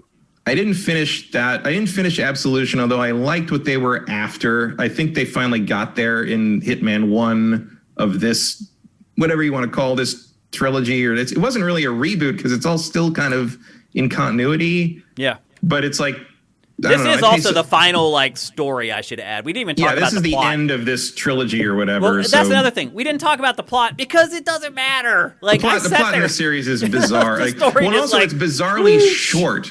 Like the first game is like you're assassinating people, and at the end of the first game, you find out that over the course of the first game, you find out that there's a shadow client who is like hiring different people to kill different people and basically the assassination company that 47 works for. You're annoyed because you're not supposed to be used that way or whatever. So you go to find out who the shadow client is, and at the end of that, you find out that like the shadow client is actually part of some like super higher level shadowy organization called Providence. And that's the end of the game. Like, it's basically Act 1. Like, they clearly planned this as a trilogy because Act 1 is the first game, and then the second, and some guy is also hunting you who seems to know who you are. And then in the second game, you find out that guy is like a childhood friend of 47's, and you get to learn more about his past. And then at the end, they decide not to kill each other. And then the third game is about them working together to take down the people that run the whole shadowy cartel. And I haven't finished 3 yet. I'm halfway through it. I'm on mission 4. And I did go back and play some Hitman. I played some 2. Yeah, there's only like 6 missions in all 3 of them, I think, or maybe there's only 5 in one. That's And again, you can finish them very quickly. They added like 3 DLC missions in 2 later on, and I assume they'll do the same on this one. They're not like story missions, but they're just another big location puzzle. Because the idea is you're not supposed to like just go through the game and you're done. You're supposed to go back and master all the challenges in the different levels and sort of see how they all play out. I went back to some of the Hitman 2 levels to sort of compare. I feel like it's going to be harder to go back to Hitman 3 stuff so far because it's so narratively involved that I feel you have to wait around for things to play out more than the other games did. I don't know much about the lore of Hitman or the plot coming into this game, but I will say this. I knew enough to know this is the end. Like, there's a lot of finality in this story. Lots of people die. Yeah, you're definitely building to something in this one, even as far as I am. So I mean, I'm sure there'll be more Hitman games, but also I think this is a preview of what their 007 game is going to look like. Yeah. I'll just be honest with you, Matt. It makes me really nervous for that 007 game. Look, obviously, I know I am going to like that 007 game. I feel like you better have a plan for the people who are going to just pick it up because they like 007 and are going to be alienated by how weird this is. Yeah. It's kind of archaic. Because I like it, but I think there's going to be a lot of people. I feel like it's held together by like Scotch tape a lot of the time. I mean, once you get really into one of these levels and sort of dig into it and try to solve all these challenges in different ways to assassinate. I mean, I did a lot of that stuff on the first level. Let me finish. Let me finish my sentence. You see the elegance of kind of how all the pieces work together in a single level, to the point that sometimes when I've done that on Hitman 2, I haven't really done that on Hitman 3's levels yet, but on Hitman 2, I would do that and really get in and master all the challenges in the level. And then I would move on to a next level, and it felt like starting just completely over. Like it felt like being in an alien environment where I didn't understand how anything worked again. And you had to kind of learn that all over. And that's a very specific form of value. You know, not everyone wants to do that with a game. Not everyone wants to do the thing where, it's like like that thing. Probably the best way to put it is if you're not the type of person who likes to play the same level over and over again to perfection, you're probably not going to get your money's worth out of this game. Yeah, there is a reason each level has you have your levels that you level up as your kind of overall player level, but then each level has a level called mastery. Yep. That you level up every time you get experience in that level, and you level up to 20. And that's how you unlock all the other objects in different ways, different equipment things, and different places you can start in the level. So you can like start, instead of on the outside, or you can start in the kitchen disguised as a kitchen guy, and that gives you an advantage if you want to complete one particular story or a certain challenge way to kill somebody, that kind of thing. But that is the point of the game. Like you are buying basically 6 toys in the form of levels. Yeah, there's just 6 levels, and you can complete them pretty quickly. So if you're not the type of person who does want to go back and perfect your play or find, 5 different ways to do the same thing, I mean, I'll be honest with you, I had to buy this game with my own money, and I regret it. I do not, because I knew what I was getting into, I guess. But like this game is not if you want to go through and play a cinematic story about a hitman killing people in various locations around the world. This is a game where you want to use each level as a toy and a puzzle box and something to go back to and master and dig into over and over again. And I'd be more apt to do that if I didn't think the mechanics were crap. Like the climbing and clambering, I don't think they're crap. I think they are the fisticuffs. You don't think they're crap? Well, if I get in a fisticuffs, I've failed and I reload the game. Oh. I restart the mission. Like that is not a thing I do. I'm telling you, the fisticuffs are crap. The gunplay is crap. I get in the fight with them because that's not the point. Like that's not what they're trying to do. They're not trying to do an interesting melee combat system. They don't put it in there.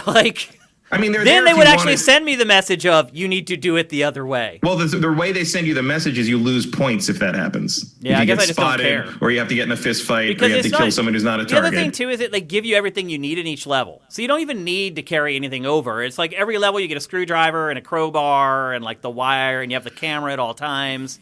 Yeah, the camera's a new wrinkle. The camera was not like you had the camera in the other games, but it wasn't. Like the scanning things in this game. I know you love that. That's new. That's new. Well, actually, I find that annoying because the stuff you're supposed to scan with the camera does not show up with your Hitman sense, which I'm like, okay, I didn't know you were going to do that, because there is no introduction to this game really. There's a tutorial at the beginning, which is the same tutorial that was in the Hitman 1, because you import the whole thing and it's the same sort of training scenario, but like the sudden like emphasis on using the camera was new in this game, and I had to get used to the idea that I was supposed to pay attention to the map, and if there was a camera icon, there was something to find through the camera. That was weird. It really does expect you to have played the other games. Yeah, I mean, the tutorial doesn't really tell you crap. But I kind of like that at first, because you do realize very quickly that, wow, this is just a place. And they give you the objectives, and you have to kind of sort it out on your own. And I liked that at first, and then I started to realize that it was all pointless, and that's when I lost interest. Once I got like my first gun, I was like, what am I doing? Like, why am I wasting my time? Because I think the mechanics in this game are awful, Matt. Like, I think the shooting sucks. I even think the walking and the running sucks. I think the traversal is awful. The fisticuffs are a joke. There's literally one punch, and then you hit triangle, and you finish an enemy. You're right. Like, this isn't, they probably don't want people doing a bunch of melee everywhere, so they make it really simple. But it just, I don't know, man. But I will say this. I think we have, because clearly we have two people on different sides of the game, I think we've done a good job of laying out to people whether they're going to like the game or not. And that's really what we're here to do, is to tell people whether they should buy the game or not. And I think we've done a good job with that with our discussion. I think if people are like me and they're really into gameplay and responsive controls and action, I think they should stay away. I think if there's someone like you who likes to kind of plan their way and fiddle around with stuff a little more, then I think they might like it a lot more. So I would not buy this game. I definitely wouldn't buy it at full price. No way. I regret buying it. And it's not even... I got the PS5 version, and I'll say this. It's not like the extra $10. It's still $60. Which is good, because I'd be really pissed off if I had paid $70 for this game. There are a couple of pretty things. I'm playing on the Series X. There are a couple of pretty places that certainly outshine the other two games, like the big kind of water. I don't know what you call it. I guess the terrace or something on the top of the Dubai building. Oh, the atrium or whatever. It's like all like reflecting pools and like it's just like endless ray tracing and lighting effects. It's like they're showing off, but it looks nice. It looks okay. Like it definitely doesn't look like a PS5 or Series X game though. Like, no, 007 needs to look better than this, is what I'm getting. It doesn't look like Miles Morales, but it looks better than the other two games, even, and so that's good. Also, it's nice playing it on the new systems because the load time is like a third. The load times on Hitman 2 on like the old previous gen systems, it was like a minute. It was like a minute to get to load a save or get back to the game. Quick. It was bad. Yeah, and I will say this: you do have to if you're going to fiddle around, you do have to restart a lot. So and the other thing I found myself doing was save scumming. Oh yeah.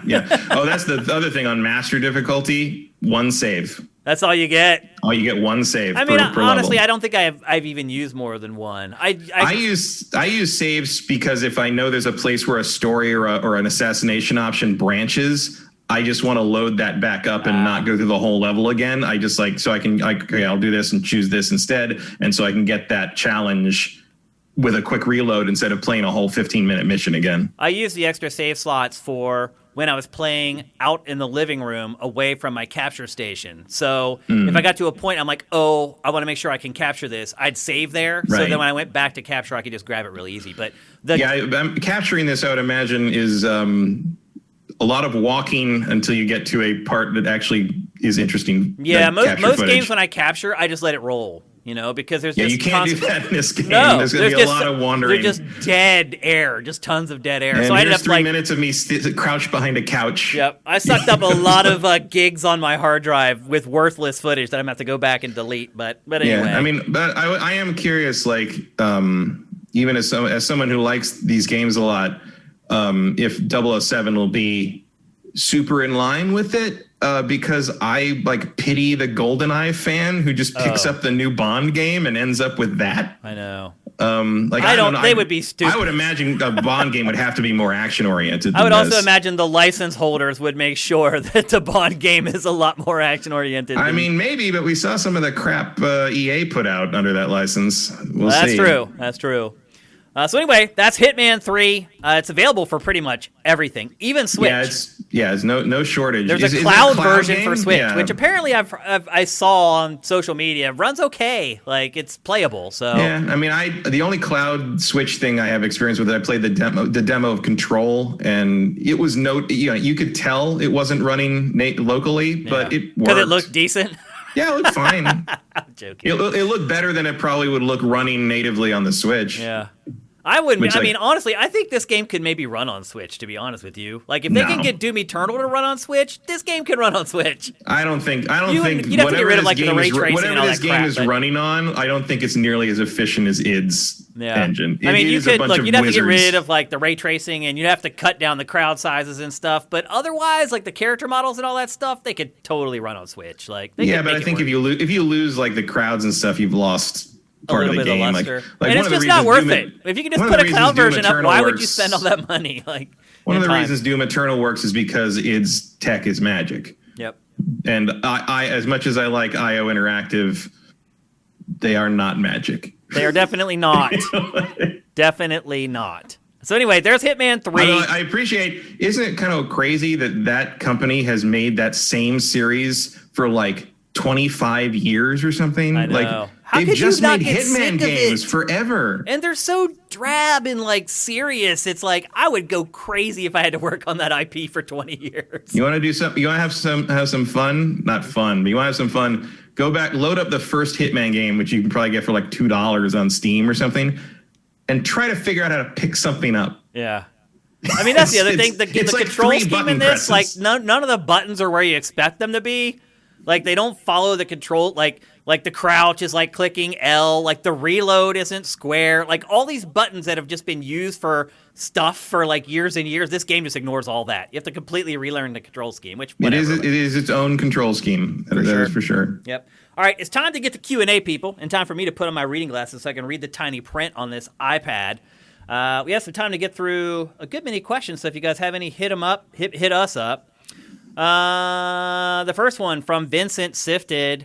Do you regret not drafting Biomutant? Matt, so I guess you heard today we finally got a release date for Biomutant. Yeah. Also coming in May after multiple delays. No, I don't. No. Because like I don't... I do not trust that game at all. I mean, I think the blurb on the story you curated even said, like, you might want to hold off on your pre-order till we know more, because, like, this clearly had some trouble along the way. Any game that gets delayed that much, no way I would draft it in a fantasy league. No. I mean, I'm interested, flags. But, like, yeah, I don't have the confidence enough to put it on the team. Yep.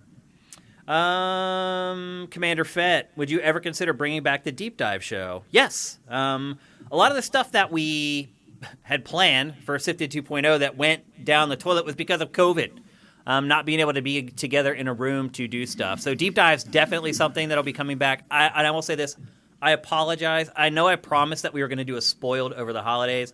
It just didn't work out. And I do apologize because I said we would do one and we didn't. But it just, with the timing of everything and the holidays, it just didn't happen. So I hate whenever I promise something and I don't deliver. I try to never do that. But that was one case where I did. Deep Dives, yes, I think they'll be coming back. Once we can all get back together in here and everything isn't like a logistical nightmare to produce stuff, like, you know, I keep all this hidden, all the work that I'm doing behind the scenes to make all this stuff happen. It sucks. It really sucks. And I'm really tired of it. I've been doing it for a year now. I would love to have Matt sitting right here beside me right now and Jared in that room right there right now. You realize I'm doing two jobs at once. I'm running a TriCaster and trying to host a show. I'm done. I'm sick of it. I'm fed up. I can't wait to get vaccinated. I can't wait till all three of us are vaccinated so we can get back to life normal again. I'm really at the end of my rope with it, to be honest with you. I'm tired of having to clean this place over and over again.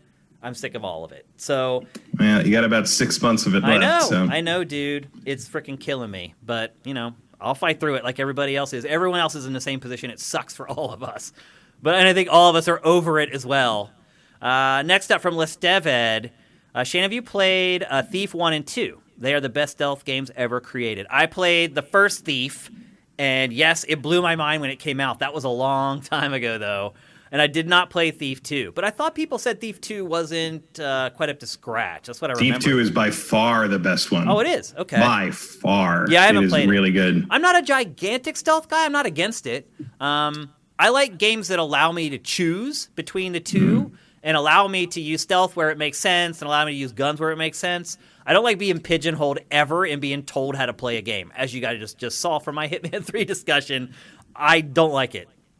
So, no, I have not played the second Thief, but maybe I should if I ever have some time. Thanks for the recommendation, Liz. If you do that, go ahead and stream it because that would be entertaining. Would it? Okay. Next up from Yakov226, Konami has announced gaming divisions will be dissolved. What's going on at Konami? Oh, we did a whole topic on this. So make sure you watch the archive. Minority Games. I just found out that easy mode for Souls games is using magic. Matt, would you agree with that? Not in all of them. I think you could make an argument that it's easy mode in Demon Souls and Dark Souls 2. But the nature of how the mana works in Dark Souls 1 and 3 makes it kind of a non-starter to me. It'd be harder to manage, especially in 3. It would be harder to manage than it would to just learn how to use a sword and shield properly. Lately, late night, when I have like an hour before I pass out and I just kind of go through YouTube real quickly, I've lately been watching these videos where people try to complete games under very specific conditions, like beat Resident Evil 4 without using the item box. Just goofy stuff. And I don't watch the whole thing. Like, I just skim through it or whatever and then get to the end where they're like, oh, I couldn't do it or I could do it. But it's very interesting. And a lot of them are based around, like, Dark Souls, Demon Souls. And I'll say this, like, a lot of the people who do those crazy runs with those games do use magic casters. And I don't know why, but I've watched, like, Demon Souls walkthroughs. Like, I don't know if the game is broken, like the balance is broken, but there are some people that can literally play that game and never get touched using magic. And, like, they just, like, snap their fingers and, like, the enemies just fall down on the ground, like... Yeah, I mean, they're min-maxing, and they are very good at knowing where they need to be and how they need to do things. Like, you would not find that easy. Similar to, like, if you watch, there was a Breath of the Wild story curated today, I think, about, like, a guy who's played the game for, like, 2,600 hours or something, and he shows you how to do all these crazy, like, 2-frame cancels and all this stuff in the cover. Like, it's stuff like that. Like, you know, it's stuff where it looks super easy, but you don't know that like 14 different inputs just happened in the last 2 seconds. Yep. And that kind of thing. So you're saying it looks far more simple than it really is. Yeah, you don't. It's not. I've tried to duplicate some stuff like that, and it's not as easy as it looks. Like, you can get there, but it would take practice. Okay. But I do think that Demon Souls and Dark Souls 2 are the most viable magic easy mode builds. That's certainly how I got through Dark Souls 2 the first time, was using magic. So you use magic. Or do you pick melee? In Dark Souls 2, I tend to start with magic and then work my way up to melee. Okay. And switch back and forth as I feel like it, because I like to be able to do both. Because I think the magic in Dark Souls 2 is fun. Magic in Dark Souls 3 is more difficult because you use it up faster before you have to recharge the spell bar. So that's more of a melee game to me. Okay. It depends on which one, and I don't really use the magic. I mean, there's no magic really to speak of in Bloodborne. That kind of thing. Yeah, it's less of an option there. But yeah, Demons. I haven't really played much with magic in Demon Souls, like the old one or the remake. But I know that is one of the things, like you say, the speed runs and the limiting runs are lean heavy on the magic. This is a way of striking from a distance, pulling the enemies you want to pull, and just sort of ending things quickly if you need to. Yep. Fascinating stuff to watch. Even though I don't really play the Dark Souls games, I like watching people do that stuff. Let's dive in. If you Steam Steve 2, I'm there every time. I think that might be it for questions. Where are the Shane and Matt emotes from Eric Cardmenez? Coming. We're working on them. Like, you guys have gone so hog wild, and also thanks to everybody who subscribed with Twitch Prime. I saw at the beginning, like a lot of people did. Let me see if this iPad will actually scroll up so I can thank you guys on the show. Get Up Kid, thank you for Twitch Prime. Just going to try to find him. Gohan Rage, you were finally able to subscribe again. I've been going back and forth with him for like a week and a half. He kept wondering why he couldn't do it. Gohan Rage, thank you. You finally got it sorted. Yeah, and it just cuts off there, unfortunately. But thanks to everybody who subscribed with Twitch Prime. It's very, very important for us. And in fact, if you're watching this show on YouTube right now, you don't have any cash to support us, head down to the description. There's details down there on how you can give us a free $2.50 every month. And it is essential for us. It is not extra money. It's money that we need to pay our bandwidth bills and to produce all our content. So we'd appreciate it if you could do that if you can't afford to contribute to our Patreon. But if you do have some coin kicking around and you enjoy the show, please head to patreon.com/sifted. That's SIFTD. You can kick us $1 a month if you just want to give us some moral support, or you can give us as much as you want if you really love what we're doing. Again, we are supported 100% by patrons on Patreon. Without them, we are nothing. So think about heading on over there and helping us out. If you're trying to find me on Twitter, I am at Dinfire. If you're trying to find Matt, you can find him at MKyle. And I'll say this, too. So we did do the show a little later today. Originally, we were going to do it at 1, but because Matt had some stuff to take care of, we couldn't do it till 5. My guess is there were probably people sitting in here at at 1 o'clock, like wondering where the stream was. And to those people, I say, follow us on Twitter at Sifted Games, because I'll just be honest with you, that's where you're going to get the information. Unless you're going to be on Sifted, you're going to follow like our thread in the forums where we basically tell everybody, hey, the show is happening, blah, blah, blah. You're probably not going to do that. The best thing to do is follow us on Twitter at Sifted Games. It's been a crazy week. This is a great show, by the way. Late January, maybe the best late January show we've ever done. Very rare. Not a lot of stuff usually happens. Usually we're just scraping for these episodes. Yeah, we're usually just sitting here being like, where are the games? Yep, usually. But this was a good episode, and I had a lot of fun talking with you, Matt. Even though we got in a spirited discussion, I have fun during these discussions because it always makes me think about things in a different way that I hadn't thought of them before. It's more fun when we're in person, though, it is, as you said. Yeah, absolutely. It's weird doing it through, and I hate, too, how my voice sounds on this show now.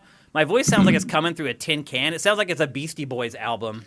I mean, this isn't just this show. It's everything involving video conferencing. I just hate the weird delay between hearing and talking and responding, and no one knows when you're done talking. And it's annoying, dude. I mean, obviously, there's other things I'm more sick of about the pandemic, but in terms of like stupid, frivolous shit that I'm sick of, like that's like number one is like the weirdness that the video conferencing stuff adds to interaction. Yep, absolutely.